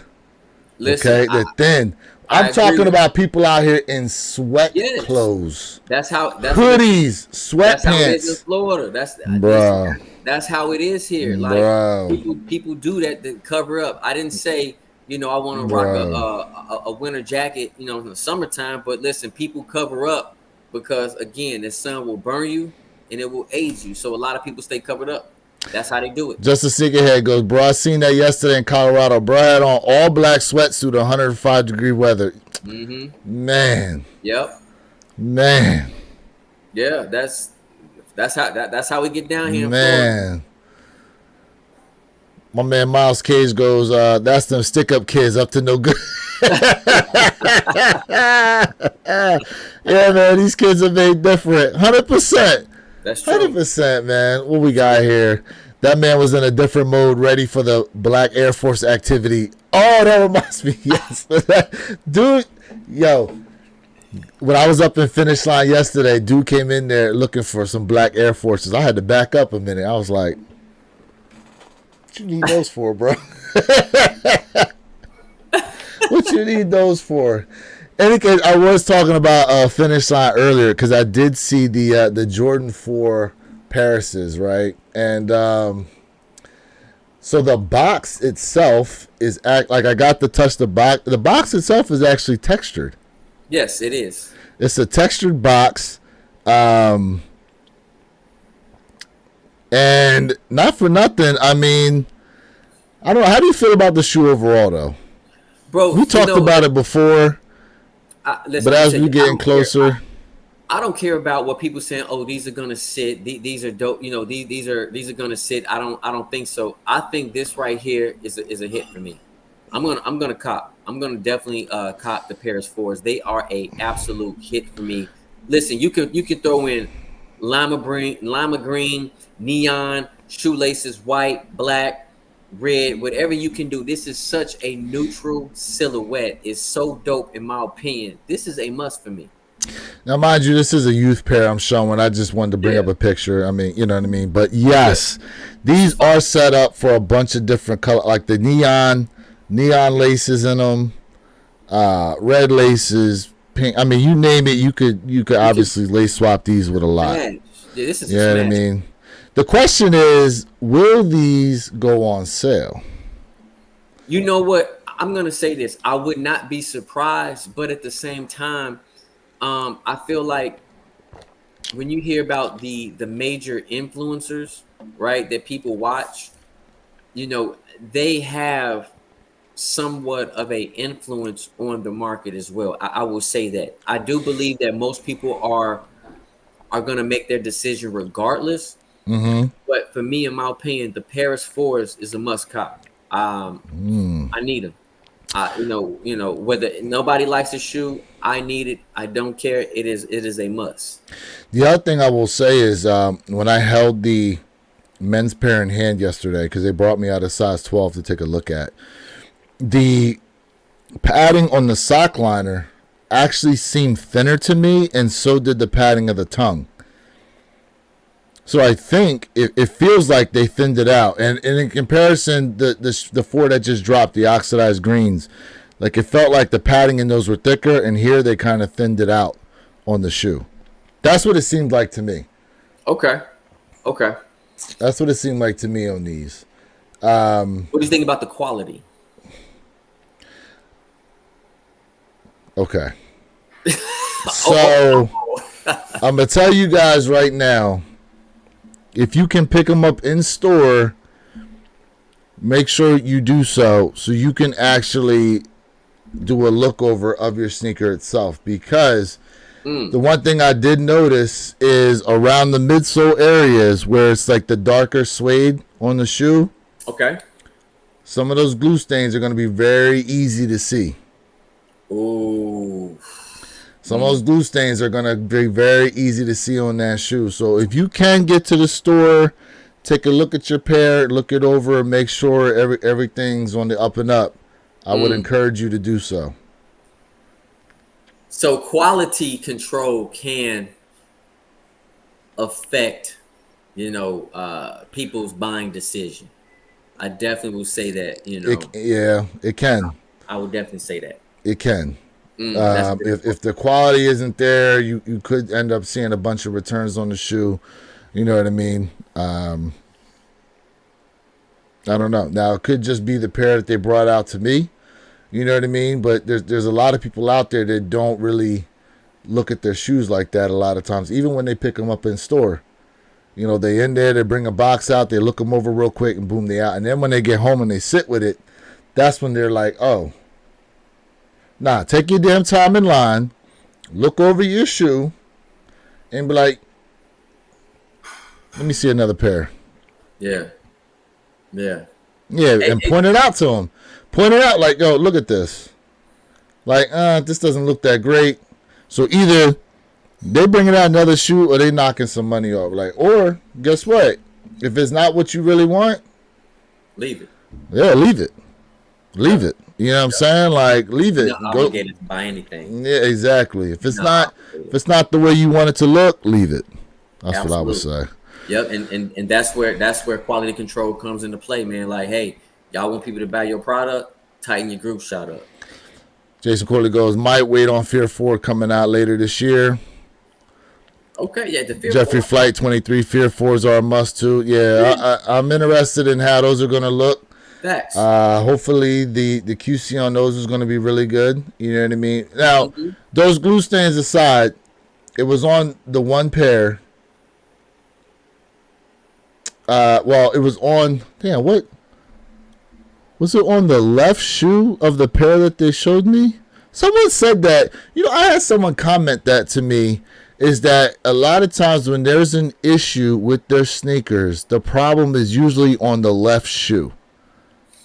Someone commented that to me on a video I did, and I can't remember what video it was, but they said, yeah, usually if there's a QC issue, it's on the left shoe, and the right shoe of your pair usually doesn't have too many issues with it. Why I'm looking back, because there was a quality issue on my Air Jordan 10 23 is back. And I'm thinking that is on the left side of the shoe. Interesting. So now the sneaker overall, the materials and the uppers on that, I will say I like them. Now, there were comments of the caging, right? How they have like that fake raised caging that's on the shoe that you can. Let me go back to the picture here. Okay. I will say this: if you guys have if any of you actually have the Craft 4s, yep, I'm gonna tell you right now, they do not feel like the Craft 4s caging. What does it feel like? It actually has like a harder kind of texture to it. Okay. I wasn't sure of the material. I'm not saying it's plastic, but on here, like this feels like suede. So I have the green pair here. This is actually like a suede material. That caging on those Paris 4s, it felt a lot harder. Okay. So I will put that out there too. But it is actually a nice shoe in hand. It is. Okay. But it's tough, man. I think these might end up on sale. It's possible. It's possible. I just know, I definitely want a pair. Now, how I'm gonna do it, I don't know yet. But I do want a pair. Absolutely. Yeah. Now, how do you feel about the? So speaking of Olympic shoes, what do you think about the Olympic sixes? I have to go for them. I have to. Me personally, I'm a six guy. I'm a six Hmm. guy. So I have to go for the six. And some people are saying they feel like the Olympic six will absolutely sit as well. You know what? I have to say, I think I might have to agree with them on that. I'm not. I was high on the Olympic sixes for a minute, But and I don't know. I don't know now how I'm feeling about them overall. I like them, but I'm just kind of like, do I need them? Do I need them? I don't know. I don't listen, know. if this go on sale, it's definitely a cop for Oh, me. if it goes on sale, yeah, I'm gonna get You know them. what I mean? I'm gonna But get them this is a then. cop. Whether it sells out or not, this is a cop. I need to rebuild up my six collection anyway. Hmm. And I love six. I'm like, yo, I have to grab this. Only thing is for me, I just wish it had a damn Nike Air on the back instead of that red Jumpman. That's what I really wish. Mm, I really wish, you know, they, yeah. or they would at least had, on the left side shoe Nike, on the right side Air. I wish they would have done something a little bit different with a hit. But you know what? I'm still gonna cop. I'm still gonna cop. My man said if the oxidized green fours are sitting, the Paris will for sure sit at stores or stay around retail. All right, ATT Chris. I respect Okay. that. Sure. Yeah. Okay. Yeah. Absolutely. I will say the leather quality that they're giving us on the Olympic sixes are nice though. Yeah. Leather quality is there on that pair. I'm going for it. I'm going for the period. In my opinion, I'm not going to wait to see if the Olympics go on sale. Me personally, I'm not going to wait. Okay, so you're just gonna go grab them. I'm going to go grab it. For me personally, that's just my opinion. I'm not telling you guys you should wait. I'm just saying for me, I'm going to go for it. Now, we were talking about this earlier, and they do have an Olympic Jordan 1 that, interestingly enough, these here are already under retail. Look at this. That's what I was Size telling you. 11. Yep. Size 11, 119. 11 and a half, 122. Size 12, 123. That's what I was You telling know what you. I'm saying? Size 13, 122. And believe it or not, listen, I like Air Jordan ones. You know that, but I am not the biggest fan of Air Jordan ones. You listen, you guys know that. Air Jordan ones is not even in my top six, top seven favorite Jordan silhouette. But I'm gonna go for this gold. I'm gonna go for these right here. So you're going to get these off GOAT? No. I'm gonna wait for them to drop, and then hopefully, the price will drop because I don't see these probably selling out. Now So this what? So if you want them, why not just get them off GOAT right No, now? no, because after you pay all the fees, the shipping, you already back at retail. I'm gonna wait. I'm gonna wait. Now, if Go said, "Hey, free shipping, all this other stuff," okay, but no, I'm not doing that. I'm gonna wait. Hold I'm gonna on a wait. second. Hold on a second. Hold on a second. Okay, because these retailing at 200. These Olympic ones, if I'm correct, retailing at 200. I could be Are wrong. they? I believe it's 200. I believe the retail is 200 on those. Yes. So, and I tell everybody, don't buy sneakers early right now. Don't buy them early. And listen, buy what you want. I just don't think in this day and age it's worth buying sneakers early, even if it's going under retail, because by the time you pay taxes, titles, fees, shipping, you already back at retail. That's how I look at it. Nah, man. These will come to, I think, with fees and shipping, probably around like 150. Okay, so my math ain't mathing. Your math ain't mathing on these, so you weigh. You know what I'm saying? Like, Okay, I respect that. you know, you way under. Nah, you way overestimating. Unfortunately, how much these are going to run you. Okay, Getting them right now. So I would say, okay, I'm looking at it right now. So total out the door, if I bought a size 12 on GOAT right now, 123, with shipping and taxes, you're looking at like 142 here. Okay, so here's the next question I have for the community, right? And I need everybody to listen. Please, chat, drop a comment. For one, why would you buy a sneaker early that's going for under retail if Nike going to drop the sneaker on their app for that $180, that $200 price tag? Can we think about, and hear me out, would this be a real pair to drop? Would this be a UA, a fake pair? I'm just asking. I just want to know the community's thought on that, because it's going to drop anyway for retail on sneakers app. So do you understand what I'm asking? So you're wondering, okay, well, I mean, you can do your due diligence and run a check on them, but you waiting how long? Correct, but I'm just saying, let's just think about a different angle now. It's kind of like, okay, how are we getting this for under retail already? It's just a very, very good question, I think, that I'm asking. How do people feel about that? And because a lot of these stores know that the shoe's going to sit. So if they can put them out there under retail now, they're going to make some money. Okay. I mean, so do we only perceive it to be a real shoe? For example, they was dropping Travis Scott reverse the Canaries on these joints early, right? Yes.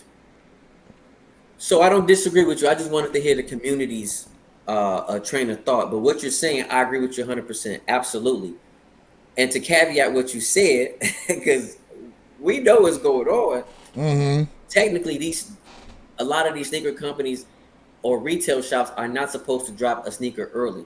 By contract, they're not supposed to do that. They have to do it on their release day. So that's a whole nother topic. I mean, for all we know, it's Nike. For all we know, they're coming from Nike, though. And they could be. See? For all we know, it's coming from Nike.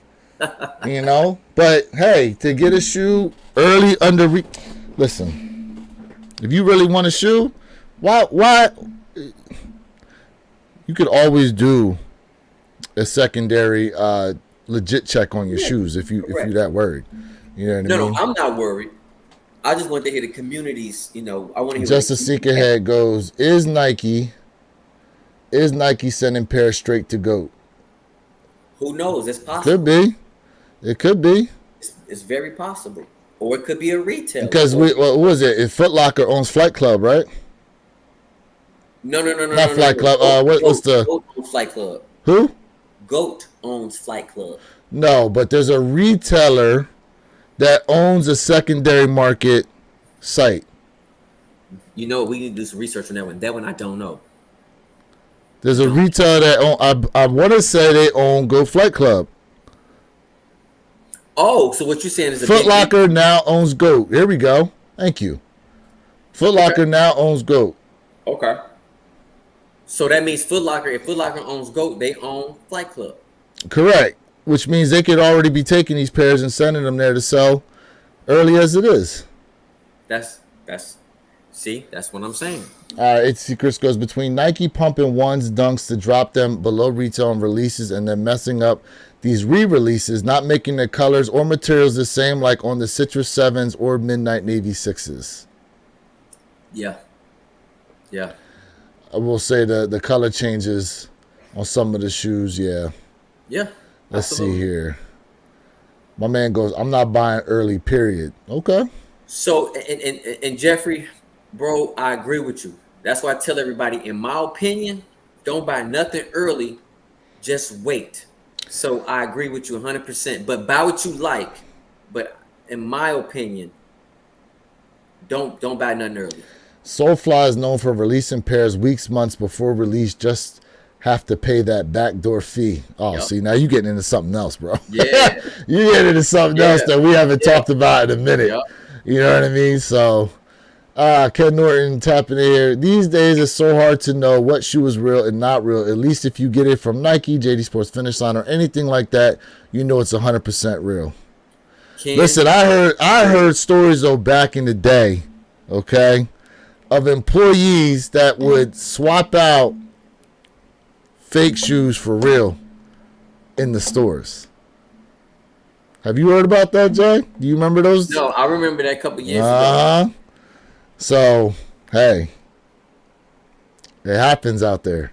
Mm-hmm. What you got on that, Jay? Bro, listen, it did happen. It used to happen. And it's just crazy out here. The game is crazy. Like, and I want to go away from sneakers real quick. Like, if you guys are into Funko Pops, do you know they sell fake Funko Pops? Just like that, I've never heard. They sell fake Funko Pops. So if you, there's so many different avenues of selling fakes, clothes. You just have to really know what you're doing. You really do, fam. Fake Funko Pops. Yes. How do you legit check a Funko Pop? Listen. I'm telling you right now. Okay, so I'll give an example, right? A Freddy Krueger Funko Pop is hard to find. You just can't walk into a store and just buy a Freddy Krueger Funko Pop. You go online. If you go to Walmart and type in Funko Pops, Freddy Funko Pops, you'll see different prices. You'll see the boxes don't look really the same. The coloring is off. I'm telling you, it's a market for everything. You got Funko Pops going for $1,500. So because that's not your market and you don't know, just like people don't know the market about sneakers, it's the same thing. Every culture has things going on that we don't know about. That's true. What we got here? Quick question. How are these people get all these early pairs month before the release? Are they reps? Well, as someone who's bought early pairs before, I could tell you I'm not exactly sure how they get them, but I've ran them through a few legit checking apps before, and they come back real. So they getting them out here somehow. That's a part of the game I don't know about yet. How they get the early pairs like that. I don't know if they have some type of account or something, you know what I mean? But there's people out here like Fine Line 1721 who sells a lot of early pairs. I know that I've bought a few early pairs from the Chicago Emporium. Yep. They all came back legit. Yep. You know what I mean? So they get them somehow, and a lot of them are real. You know what I mean? So I don't know. If I find out more about that, I'll definitely let y'all know. Yep. We got a question for you, Jay. Jay, how are you saying just wait when you don't want to wait for the pairs that you want to cop to go on sale? So, bro, listen, I'm gonna tell you right now. That's why I say you gotta make your sound decision, your choice. Like, is it worth waiting for, or do you really need it right now? And for me, like I said, certain silhouettes that people say we know are gonna go on sale, but I'm like, you know what? I'm just gonna go ahead and grab it. I don't want to be patient on this particular pair. Be patient when need to be, but cop when not need to be. If you understand what I'm saying. So grab on release, slow down and say, wait, this is probably not really something I really want to just pay full price for. I'm gonna wait to see if it's gonna go on sale. But that's a definitely good question, Tyler. For sure, bro. Some stuff I do feel like is a wait. Other stuff, in my personal opinion, other stuff I'm like, you know what, I'm just gonna go ahead and cop. Mm-hmm. So obviously this is in reference to the metallic gold ones, which, I mean, 140 out the door on GOAT. I get it, but for me, I'm not gonna this pair. I'm gonna wait. It's not like I have to have them, you know, on release. I'm gonna wait. I'm gonna see, because I feel like, guess what? I do think we can get those for under 140, 150. He goes, I hope my Funko Pop isn't fake. I'm trying to get one signed next month. From Miles K. Hey, Miles, listen, man. I don't know which Funko Pop you have. I'm curious, very curious. Fake rare Funkos, fake collectible cards, everything. Once prices are over $100 is worth it. Yeah, man, I'm telling you, if you ain't in the culture, you wouldn't know. Absolutely. What we got here? Stores get a certain number of shoes to raffle and then get over that amount sent to them and then sell the extra pairs for market early. Okay, ATT Chris. Okay. Tyler goes, why the hell would I wait for release day to pay more for them? Tyler, you right, bro. I agree. I agree. It's just that the market is so funny. You just don't know if there's going to be an explosion or something. I mean, this market is so finicky. But I agree with you saying. Yes, I agree 100%. I Absolutely. know when the white cement Jordan 1s dropped, they were dropping on for 180, but they was already going for, I think it was like what, 120 on the secondary markets. When I put my video out there, I was like, hold up. Don't go to the stores and pay this price. Them things already going for 120 here. Yeah. On the secondary markets. Like, yeah.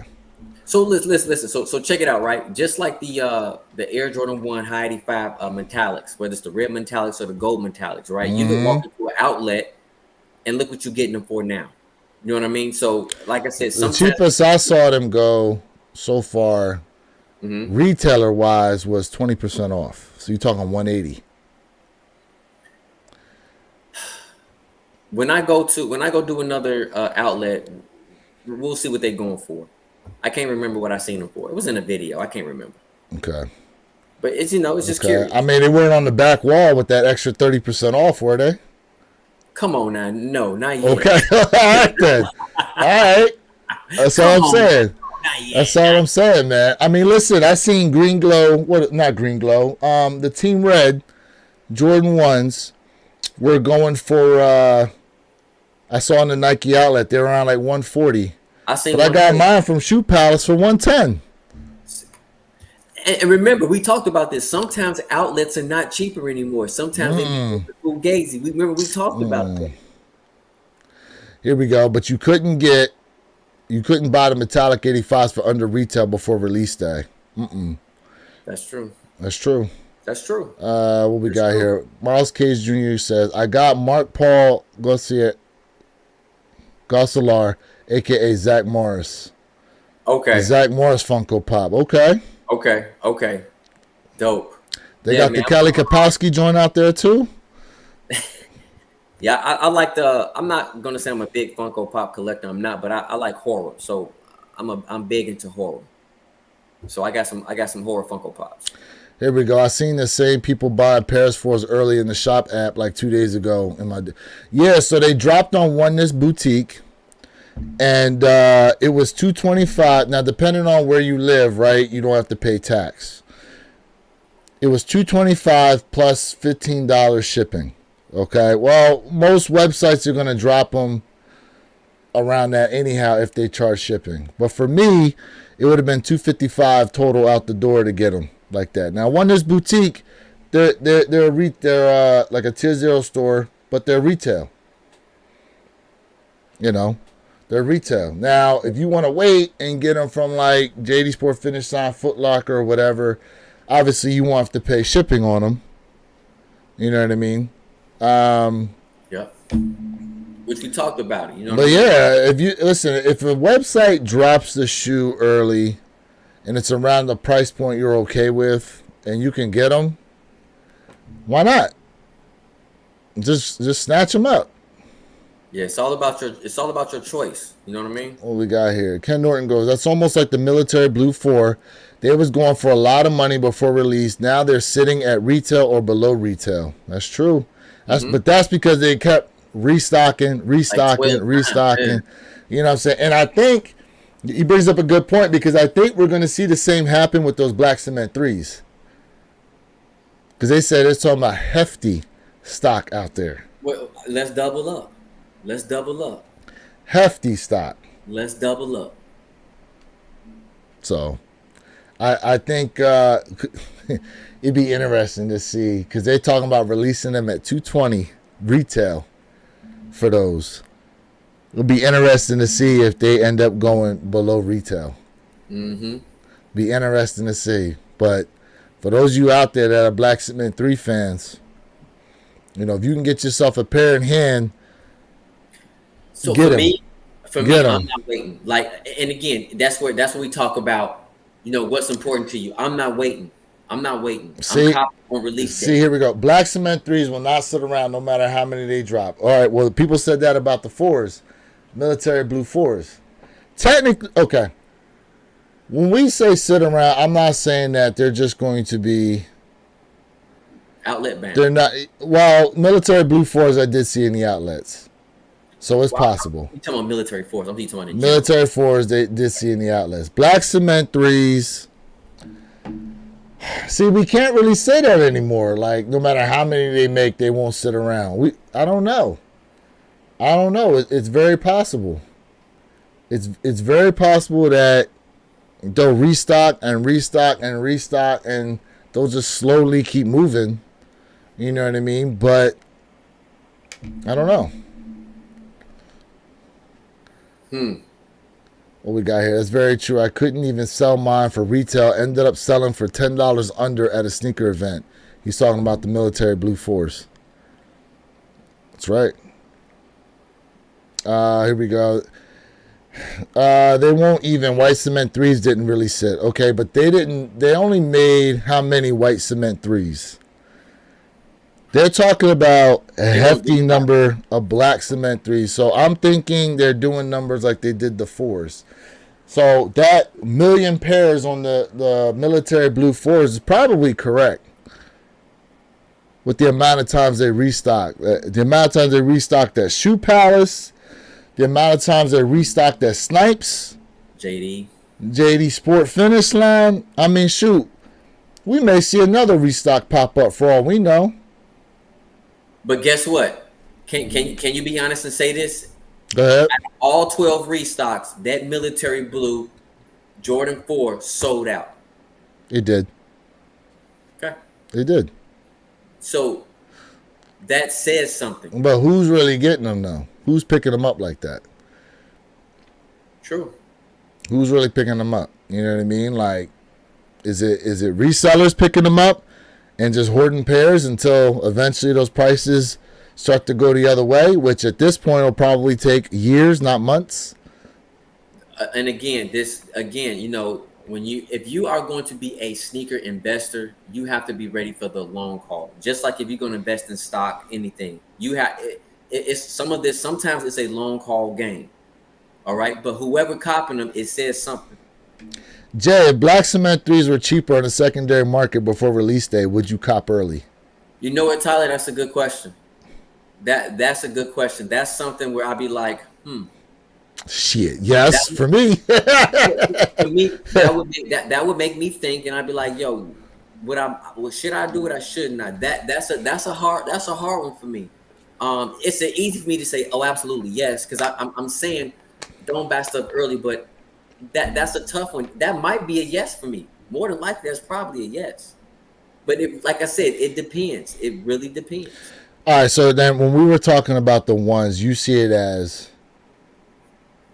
don't see it as a necessity, even though it's under retail right now to go ahead and cop. Yeah, it's not a necessity. I'll just wait till it drops and drops and drops and drops. It's not a necessity, and I feel like it'll go under that 140, 150 price tag. I personally do feel that way. Okay, so you're trying to get it at below that cost even. I see it going less than that. I do. Okay. What we got here? It says, seems like they had close to 2 million pairs of the military blue force. It damn near does seem like that. It damn near does, because a lot of people were calling cap with that amount of pairs, but the amount of times they restocked. Yep. You know what I mean? I would say yeah. That's probably correct. You know what I mean? Jason Corley goes, when they going to Jordan 6 Motorsport Blue with Nike Air on the back, they was an OG. Listen, we could very well see those in 2025, 2026, especially with Nike opening the vault, you know what I mean, to all these pairs coming out. Shoot. You know what I'm saying? Like, listen, when them Wu-Tangs drop, yeah. I'm going for the Woos. I'm going for the Wu-Tangs. Now, what'll be crazy is if they release those like they did the Jordan 17s. Tier 0 stores, no sneakers at release. Mayhem. I would love the search. You know, I wouldn't mind the hunt. I would not mind. Listen. I like hunting. I like going out hunting. You know that. I love going out. I get it. But I'm gonna tell you right now, if they say Tier 0 stores no sneakers at release, first off, I feel like they're gonna be a Tier 0 store release. I can't see them doing them as a general release to where they'll end up at like Foot Locker. At least that one Foot Locker store in LA, probably. But like mass Foot Lockers, Snipes and all those, I don't see them doing it that way. I could see Shoe Palace doing a drop because I talked about this earlier with the the sets that they like to build at Shoe Palace for some of the shoes that drop. Mm-hmm. You know what I mean? I could see Shoe Palace actually doing something for them if they make it to Shoe Palace. You know what I'm saying? But really, I could see Tier 0 stores and a sneakers app release. But if they do Tier 0 and no sneakers app, I love the hunt. That's going to be a crazy hunt, though.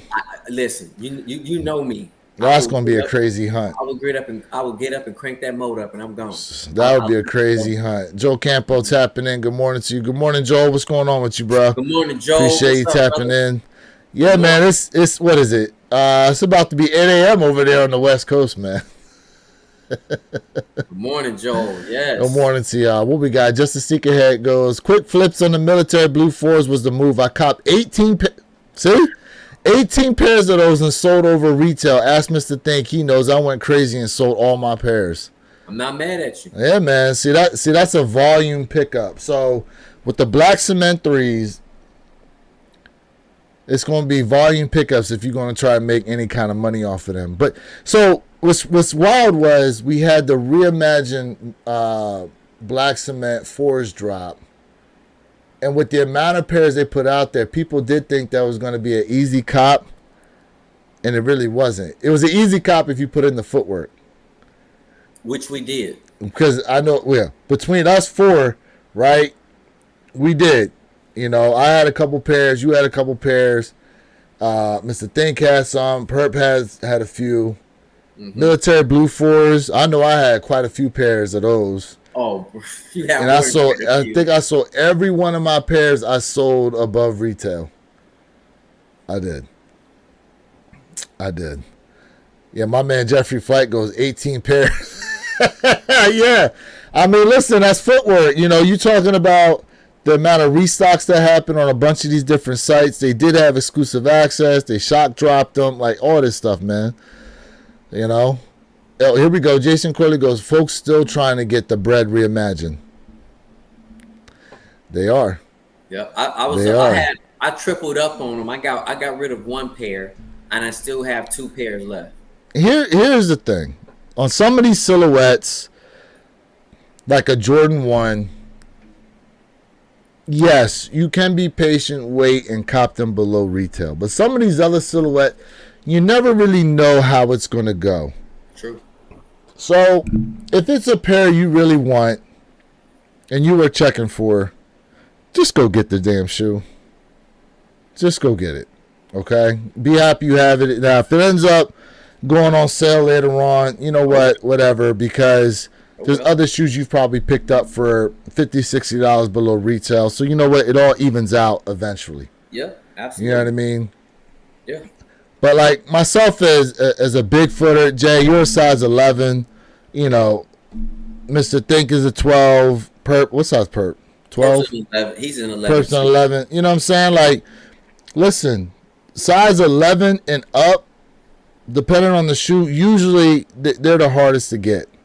So for us, a lot of times waiting around does nothing for us. We end up missing out. Mm-hmm. What we got here?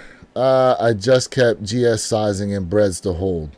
Okay. I'm not mad. Hopefully the QC looks good on those GS breads you got, bro.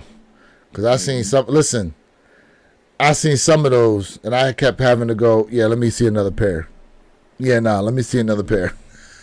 Because some of the QC, the glue stains that was coming through on some of those. So he goes, yeah, same thing as bread 4s. Got them and quick flip them all over retail.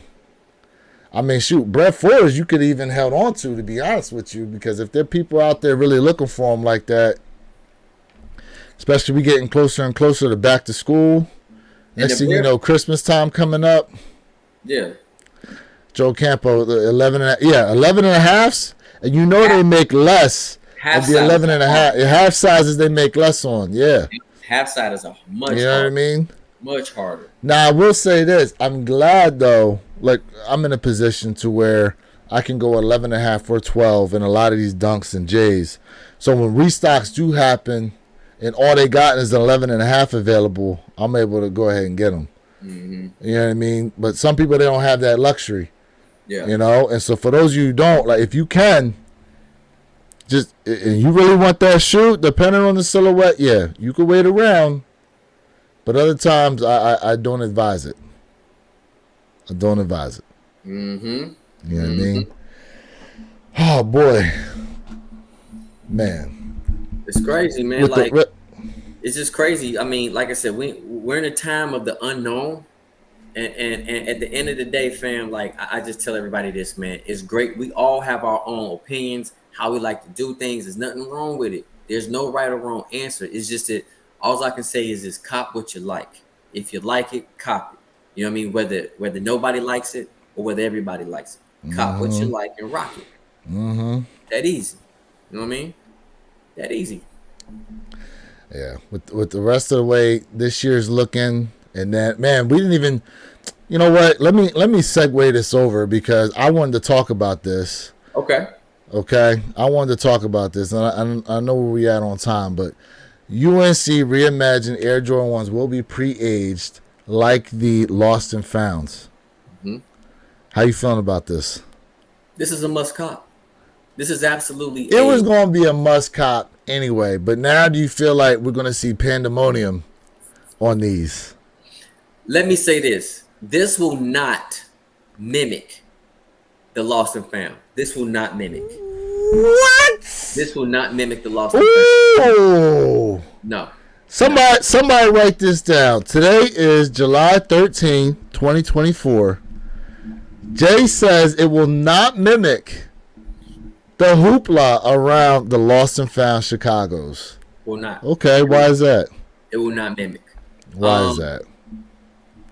This is dope. This is gonna be a hard cop. Don't get me wrong, but this will not. The only reason why I'm saying this will not mimic the craziness of the Lost and Found, that which I will honestly say we probably have not seen ever, right? When it comes to a sneaker release, I mean, there's things that have been close, but this will be a hard cop. This will be everybody will going for this Lost and Found pair. Don't get me wrong, but I just think in terms of the colorway is dope. Everybody loves a UNC colorway, but you cannot compare UNC colorway to a Chicago. You just can't. Well, show me the UNC colorway that doesn't do well. You know what I'm saying? So for me, but I'm asking though. Show me the UNC colorway that doesn't do well. No. I didn't say they. It's not going to mimic the Chicago's. If you do a comparison, right? Okay. Most people will say, "Give me that Chicago colorway over the UNC." So this is going to be a problem, but this will not mimic the Lost and Found hype. It won't. So part of the Lost and Found hype, right? And everybody in the chat, correct me if I'm wrong. Part of the Lost and Found hype had to do with the storytelling, the box details, the slip, like all that kind of stuff. So you don't think they could create a similar, if not better, marketing campaign for these? Listen. I'm not saying the packaging won't be dope. We do not know this, but I'm saying this for a fact. I'm putting a stamp on it. This will be a very hard cop. This will cause mayhem, but this will not be D-Day. Just like Lost and Found. It just won't. So hold on. Let me go to some of these comments here. Jeffrey Flight 23 says, "You tripping, Jay?" I respect that. Here we go. Justice Secret says, "I don't think they will mimic Lost and Founds either, just because it's an 85. It's a high 85." Okay, Tyler goes, "Jay, if you can get these USC 1 real nuts from the retail for a release day copy." They trolling you, bro. Hey, Tyler beat me up today. I love it, man. UNC Toe ones, those didn't do well. After release, no, they did not. They were going. They were doing pretty well before release, but after release, they did drop as far as like resale and stuff. You know why, right? You know why, right? Why is that? Because they made 1 million pairs. Well, they made 500,000 pairs of them lost and found Chicago ones. Okay. And again, when you have that Chicago colorway, that is such a nostalgia colorway. I'm telling you right now, man, this is a must cop. It just this will not mimic the lost and found. So ATT Chris goes, it was that plus the fact that a lot of people thought they were getting the true 85 cut of the ones. Okay. I mean, on top of that, the mold didn't stop nobody either, right? Remember, some people was getting some moldy lost and found Jordan 1s? Yeah, it was very. And some people were contemplating, like, should I send these back? Get a shaver. Shoot. Jeffrey Flight 23 goes, under retail, you dreaming. Yeah, these won't go into retail. Jamie goes, respectfully, I think these will not sell out instantly due to Jordan 1 hype dying, which is great for those who want them. And to me, that's all that matters. That's interesting. Okay, I think Jamie. these will sit around. Okay. Oh, man. Oh, I mean, do we think the Black Toe Reimagines are going to sit around? Do we think those are going to sit around, though? Chad, let me know down there. Do we think Black Toe Reimagines will sit? Let me say this. Let me say this right now. All right. What you got here? A lot of people laughed at me when this particular silhouette dropped. I put this on my rating scale for that year. Was it 2020 when this particular silhouette dropped? 21, I can't remember the years. Yeah. I rated this number 5 on the list. All right. This was number 5. And For that year. For that year, for the sneaker of the year, this was in my top 5. This was not number 1. Listen, hey, just a sneakerhead. Listen, a lot of people say, "Hey, man, this is like the." But he's not talking about those. I know. Yeah, go ahead. But I'm just feeling like this right here. We will not probably see another crazy, super hyped up silhouette like that probably for the next another like 15, 16 years. This right here was so hyped, so crazy. The UNCs will not mimic this particular silhouette. It just won't. It won't. So you think a lot of that has to do with the whole COVID hype? Yeah, the COVID boost. Not only the COVID absolutely assists with that, but again, this colorway is like the covenant of Air Jordan 1. This is the holy grail for most people of an Air Jordan 1. Let's be honest. Okay. I don't see it. I don't see that. We got here Jeffrey Fright 23 goes, those guys crazy. They will not sit like non-OG ones. Okay. Tyler goes, Jay, you scared to wear those lost and founds? Why they still dead stock? Hey, bro, I ain't gonna lie. Hey, Tyler, I like waking up in the morning, bro, and I just put I sniff at least 1 or 2 shoes a day. It get me going. Hold on, you ain't got the smell in them no more. They're not in the box, bro. How you keeping Jordan 1 smelling and your shoes exposed? Or you got them in the box still? What do you mean? I close my joints up. I'm good. They still had that brand new smell. Still got that brand new smell. Shit. Dead stock pair. Yes, Okay. sir. Dead My stock. man said, mine still DS like Jay. Y'all afraid to wear your shoes? Wear your kicks, people. Wear your kicks, okay? That's how you preserve them. You actually put them on feet. Sitting in there like they trophies. Hey, you just can't walk in any store right now. You remember? Hey, listen. You remember my man that pulled out 5 pairs of shoes and them things were crumbling like cake because he ain't never wear them. Yep. Don't be out here afraid. And listen, if you guys are that afraid, get yourself some Rejuvenator water and stain repellent. Go on Rejuvenator's website. Get you some what are them outsole protectors. All that stuff's on there. Use the promo code WYNT YK26 for 10% off. There you go. There you go. All right. Or you Absolutely. can use Jay, go ahead. Let them know yours as well.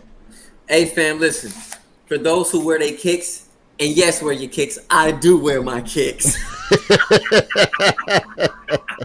Listen, we also have the laundry cleaning system here with Rejuvenator. All you have to do is just go into my description, click on the Rejuvenator link. It's free to sign up. During checkout, use my promo code J_Elevate, and you will get 10% off of all of your purchases, fam. You know what's crazy? Speaking of Rejuvenator, why is it only one shoe can fit in this bag? Not unless you got little feet, bro. Okay? Unless you got little shoes, you know what I'm saying? I don't know what, mind you, there's a separator in here to where you can get 2 pairs of kicks in this thing. But if you're a big-footed person, you need 2 of them damn things. All right? Just to let y'all know that right now. Shout out to everybody who's rocking with us right now at the One Pair at a Time podcast channel, guys. We appreciate each and every one of y'all that's in the chat with us live right now. Jay, the other thing, too, is while Jordan 1 hype is dying, the amount of Jordan 1s they dropping next year, though, bro, you got these UNCs dropping now. You got the Swarovski. Did you see the Swarovski Jordan 1s that are dropping? Yep. All the Jordan 1 lows that are going to be dropped. Like, what? Come on, bro. So, listen, let me say this, right? A lot of people, and I've said this multiple times, a lot of people have laughed at me and said, Jay, you must be on something. I'm telling you right now, here's what I feel like Nike should do. And I said it, and a lot of people laughing at me. And listen, now it comes to fruition. Now it's true. Now Jay ain't just talking out the side of his mouth. I said Nike should stop making Jordan 1s for the next 3 years, maybe 2, but for the next 3 years, don't drop not one Air Jordan 1. Don't drop it at all, because the ones are overkill, and everybody like, you crazy, ones are going crazy. Now look what's happening. It's on camera. It's documented. Everything I said is absolutely occurring right now in this day and age. Now, do I feel like there are Air Jordan 1s that will absolutely sell out? Yes. The UNCs will sell out. The Reimagines? Yes, absolutely. Get rid of them for the next 3 years. Get rid of them. Question here. Jay, where'd you get the shelves, bro? Hey, bro, so if you're talking about this particular shelf right here, I picked this shelf up, believe it or not, from Walmart for like $30, and I put it together in probably like a midst of like 10 minutes. And then with the shelves right here, I go to a Shoe Container. So I picked them up from Shoe Container, bro. Okay. Here we go. Yeah, I never understood that the shoe bag that only fits one shoe. What you got to do, laundry, one shoe at a time, I think, because if you put 2 shoes in there at the same time, they'll be banging. So here's the thing. Okay. So it's great he brings this up, because here's the thing, right, with the laundry system. It actually does say in there that to put your shoes in the washer, it's better if you have a top loader versus a side loader wash machine. Yep. They said so. One there with, like, you don't even necessarily need the actuator in there, but you got to understand, when that shit's spinning, it messes with the drum. Yeah. It messes with the drum. Nah, it doesn't. Not when they're in the bag. That's the whole point of them being in the bag, because that protects the shoes itself from, because like inside the washing machine, it's got the little holes, the actuator in there. Yeah. The banging. That's what I'm talking about. Correct. Yeah, the banging. Correct. That's all. I'm gonna tell everybody this too. Like,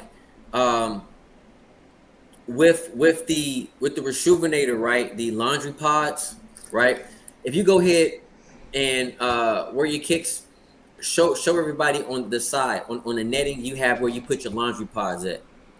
So when you talking about this, the little pocket. So that little pocket right there, that's where you're supposed to put your laundry pod at. When you put your laundry pod right there and you clean your sneakers, here's my advice to you guys. Me personally, I like to air dry my silhouettes, but if you don't want to air dry your silhouettes, this is what you need to do.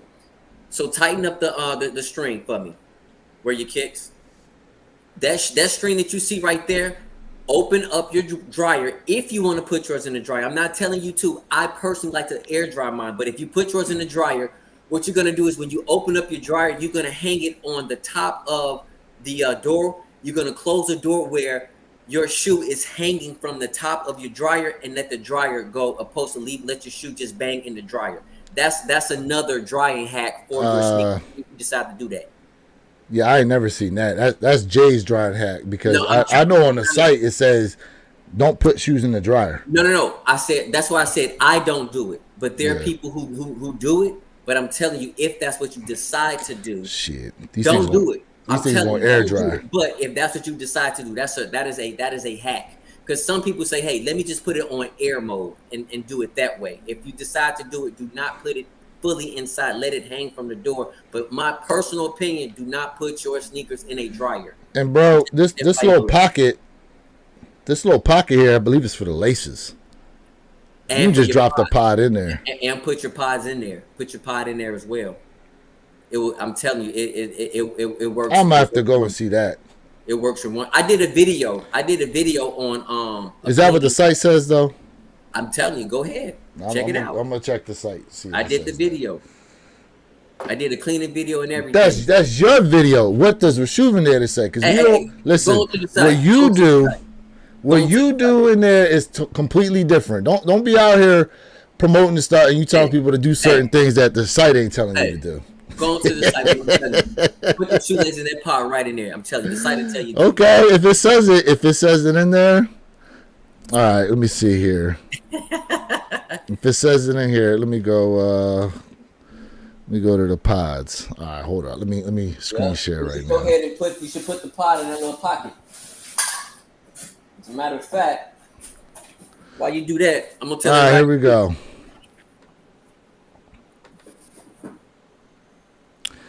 Okay, let's see what it says here. Put your pot in that. It says place a pod into your washing machine and watch the dirt disappear from your shoes with every turn. Oh, it does say that. Use the sneaker laundry bag with a built-in pod holder. Okay. Come on, man. Okay. Come on, man. Jay does this. Okay. Hey, Jay does this. trust but verify. That's all I gotta say.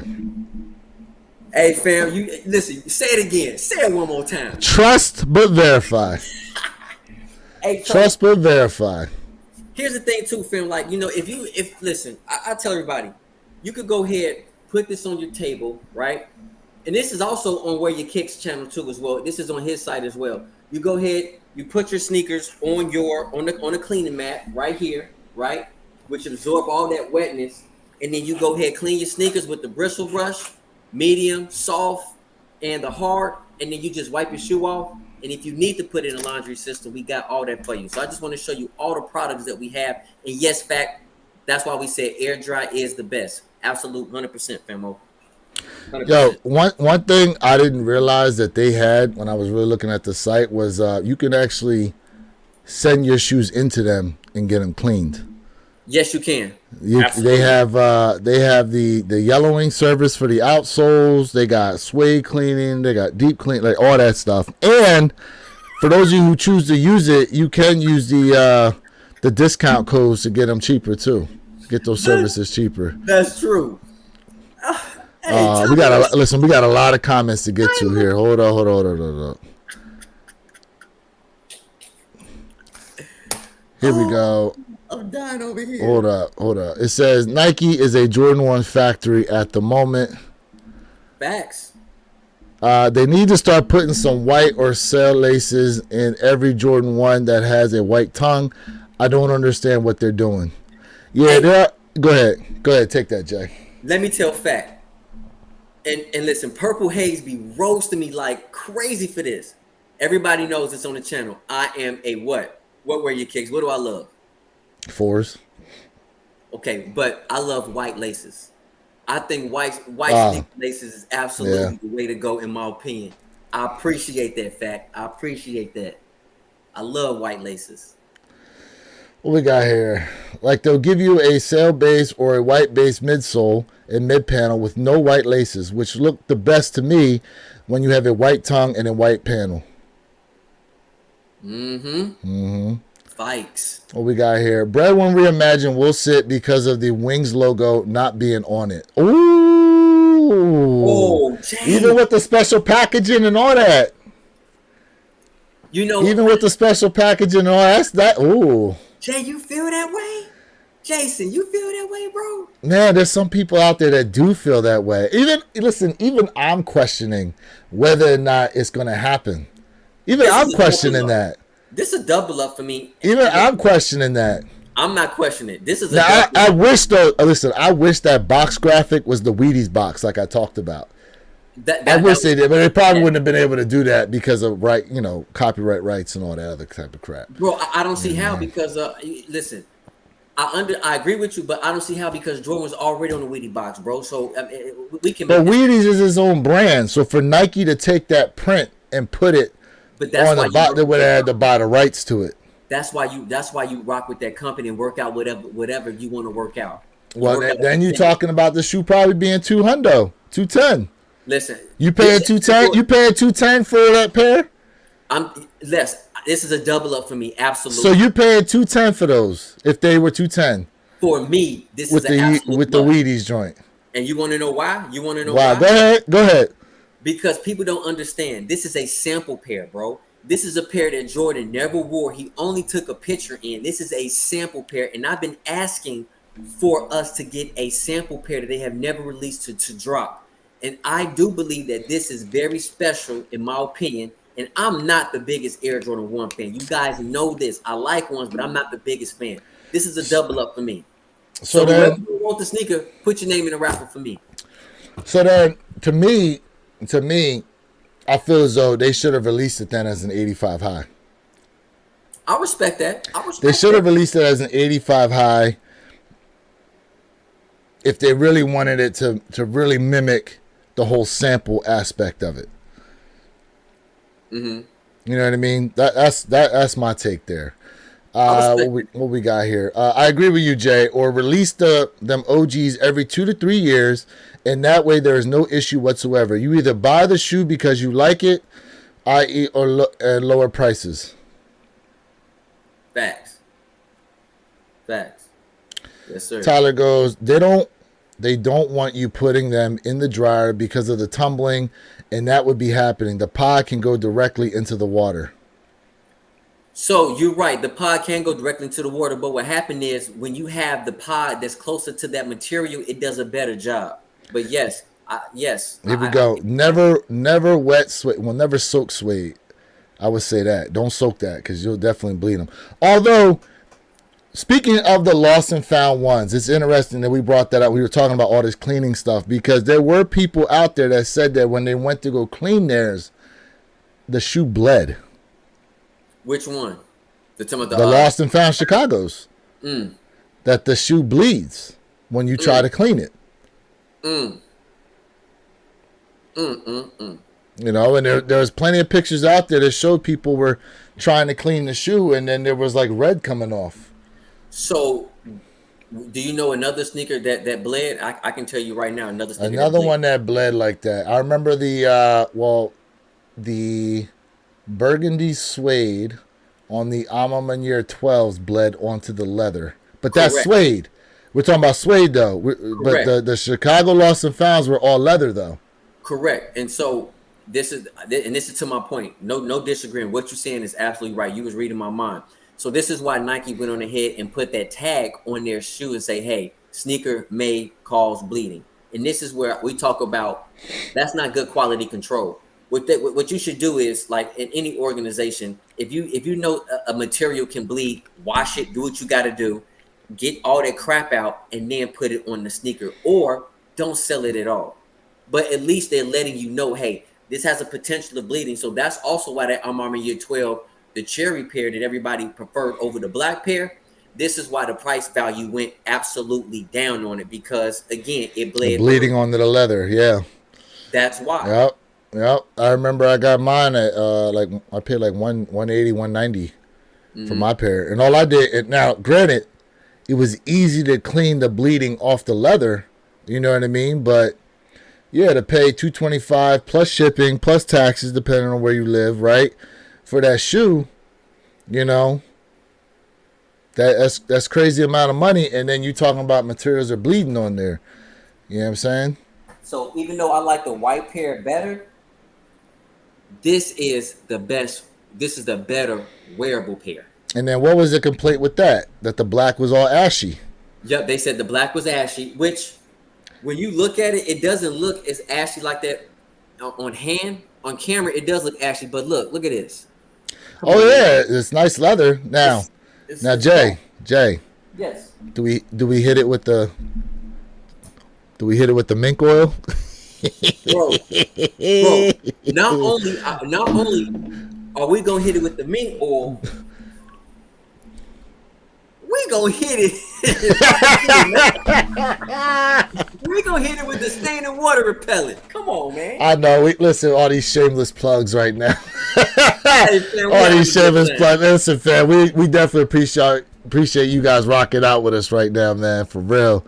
Definitely. What we got here in the comments, you guys are still going crazy in these comments. We definitely appreciate everybody who's rocking with us right now on the One Pair at a Time podcast. Make sure you guys are subscribed to that channel, please. Here we go. I'm waiting on FedEx right now. Bought myself the JPEG Chicago's as a birthday present to myself. Hey, that's a great shoe. I actually got that pair, the SB pair, not that long ago myself. Happy birthday, fam. Fat goes, oh, here we go. Birthday's tomorrow, 7/14. Got a 50th birthday. Hey, happy 50th birthday to you. For real. Shout out to you, my bro. Happy birthday, brother. You know, happy 50th birthday. Make sure you enjoy it. Yes. You know what I mean? Happy B-Day. Shoot. Much respect. What we got here? Jeffrey Flight goes, damn, my guy's saying crazy shit right now. Is it me, Jeffrey? Yeah. Is it me, Jeffrey? Let me know. He goes, absolutely nothing breaks up shoes like white laces. Yes. Tyler goes, it's going to be closer to the material for 26 seconds before it dissolves. Don't think it makes a difference whether you use the pocket or not. Okay. Okay, Tyler. you know. Okay. Here we go. Yes. Okay. ATT Chris goes, yeah, same with the Chicago Off-Whites. The bleeding. Oh, they bled too, huh? Most people, though, they don't even attempt to clean their Chicago Off-Whites like that because of the way the toe box and side panels are that it frays them trying to clean. Oh, yeah, here we go. Carmine 6s did the same thing. Yes. People bought them and they were talking about how their midsoles turned pink. Yep. Yes, that's true. Thanks. That's true. Here we go. The greatest thing about this time in sneakers is now you really find out who likes what and who rocks what because they like it and who rocks it because of its value. This is an exposed period. That's what I said earlier. 100%. I said that earlier. This is really exposing who the true sneakerheads are because for those of you who don't care about resale value and you just like the shoe and you want to go cop it, this is your time to shine right now. Absolutely, For real. bro. Absolutely, fam. My man said, nah, responded to the Jason hot take. Okay. Absolutely. What we got here? What's the link for the new channel? Let me go ahead and find and put that out there for you guys. Let me do that for you. Oh, right okay. now. Okay, Jeffrey. Yeah, fam. Listen, we really love you guys rocking with us, man. Like, we all about laughter, cracking jokes, having a good time with each other, man. This is, passing along some real information, man. So shout out to all y'all, man, because listen, without y'all, this would not be possible. I definitely want to let y'all know that. All right, there we go. I just put the link there in the chat for you guys to go ahead and click on and subscribe to. We definitely appreciate all the love we get over there. Eventually, all these podcasts will be on the One Pair at a Time podcast. Oh, by the way, okay, July 27th, we will be hosting a pilot for the sneaker battles. All right, so for you guys that are up in the chat, at some point we will give you all the opportunity to go ahead and sign up to be involved in the sneaker battles, guys. We will let you know how we going to be running things, but it ain't going to be just your run-of-the-mill, show your best.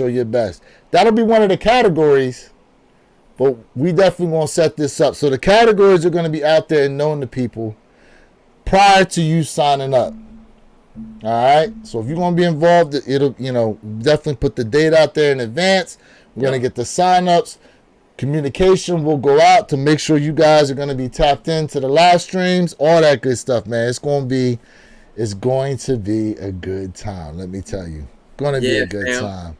With this, listen, this is all about fun and just having a great time. We gonna live it up. Listen, for those of you out there who want to trash talk and all that kind of stuff, don't matter. We here for all of it. Yeah, we here for all of it. I'm telling you guys right now. We love it. What we got? Fact one goes, anything with a deep dark red is going to bleed. The artisanal reds bled as well. Okay. Thank you for letting me know that, because I haven't worn my pair just yet, but that's good to know. Be careful. Even if you take, say, sneaker wipe to them, it'll come off. I know it's a cheap shoe, but still. So why is the reds bleeding like that? That's interesting that the reds bleed the way they do. Do blues bleed like that? So that's a good question. I think blues can bleed through depending upon how heavy it is on that suede. I do believe that. But if you guys have ever lived in Florida, or if you are from Florida, buying a red car in Florida is the worst. Like, red is my favorite color, and the reason why, because red in Florida, because of the sun, if you know, it just starts to peel away. Well, so it's funny you bring that up, because in Cuba, they'll paint the car red, but the sun is so crazy out there that eventually it turns it pink. Really? You just Yes. Eventually it will turn it pink. But I don't think part of that though is they don't have access to the wax, or maybe they wax it after the fact or something. I forget how it was, but I remember watching this documentary on Cuba and stuff like that, and they were talking about the cab drivers, and they said that they'll paint the cars red, but the sun will eventually turn it pink. Okay. I'm a big car guy, man. Like, yeah, I'm thinking about I might be starting me a car channel as well, man. Okay. Yeah, I've been thinking about it. Just a sneakerhead goes, oh, word, sneaker battle. I'm in. ATT Chris goes, we get the sneaker battle. Yes, sir. Yes, sir. Yes. Jason tapping in says, subscribe. Always a good time. Positive energy. Hey, we appreciate you for real. Appreciate you. We appreciate you. He said, who's judging the sneaker battle? Well, it's going to be on a vote system, but we'll get into that. Like I said, we'll get into that, when the time comes. We will. Trust me. We'll tell y'all. Trust me. Yeah, it ain't going to be just it's left onto one individual's bias or unbiased or anything like that. Yep. All right. What we got here? I have a red car. The sun is horrible to them. See? Yep. Absolutely. What do you say? Oxidation to the clear coat, I think. Yeah, that's true. It does. That's true. It does. Fat goes, thank you, bros. Hey, thank you guys. Thank you guys for tapping in. So we got a question here on when the sneaker battle is going to be. So again, we're going to do a pilot sneaker battle. So it's going to be amongst us hosts first, right? And basically that's just going to let you guys know how it's going to be ran for the most part. We're going to have some fun that day. We're looking to do it July 27th. So make sure you guys are tapped in for that.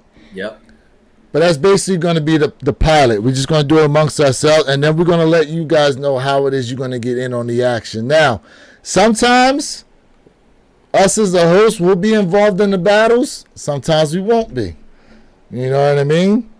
Yep. But either way, I'm telling you now, we trying to do something different out here when it comes to these battles. Yep. For real. We trying to do something different. Have a good time. And we'll get into, prizes and all that type of stuff on how we do things again. But as the channel grows, the more it is we can bring to you guys, for real. The more we can bring to you guys. Here we go. I got a question here. I see you're an Eagles fan. Have you seen Invincible? Yes, I have. I have seen that movie Invincible. I have it on DVD. I've watched it a couple times, for real. Let me tell you, I wish I had that opportunity to try to walk onto the Eagles, man. Let me tell you, I would have been out there. Now, I don't see. Here's the thing. What's funny though is if you've seen the movie, they show it in the movie as people from like all walks of life went there. I wish I could find like some of the old news clips as to when they were out there at Vet Stadium doing the tryouts and stuff like that, and seeing what kind of people actually showed up. You know what I mean? It'd be funny because what they show in the movie is like they show one dude standing in line with like, you know, smoking cigarettes and drinking beer, whatever. I'm like, ain't no way, bro. Ain't no way. Ain't no way that was for real. Yeah, I'm saying. Look, we got some love here. Fat goes, I love this podcast. Hey, man, we love y'all. We love you, and we love y'all for tapping in with us. Appreciate y'all. For real, Appreciate man. Y'all. For real. For real. Shoot. Woo, Jay, look what time it is, man. Yeah. Woo. Yeah, we rocking today. Guys, we were definitely rocking today. Jay, what you got to close out, man? Fam, listen. You know, if you have not done so, definitely go ahead and subscribe to Where Your Kicks 26 channel. If you have not done so, hey, little old Jay Elevate. You know, check out my channel, subscribe to it. Like I said, we have separate channels, but at the same time, we do things differently. I appreciate all y'all. You know, if you have not subscribed to the, you know, One Pair at a Time podcast channel, please do so, fam. We are absolutely here to have a crazy, fun, good time on a weekly basis. I appreciate y'all. You know them all.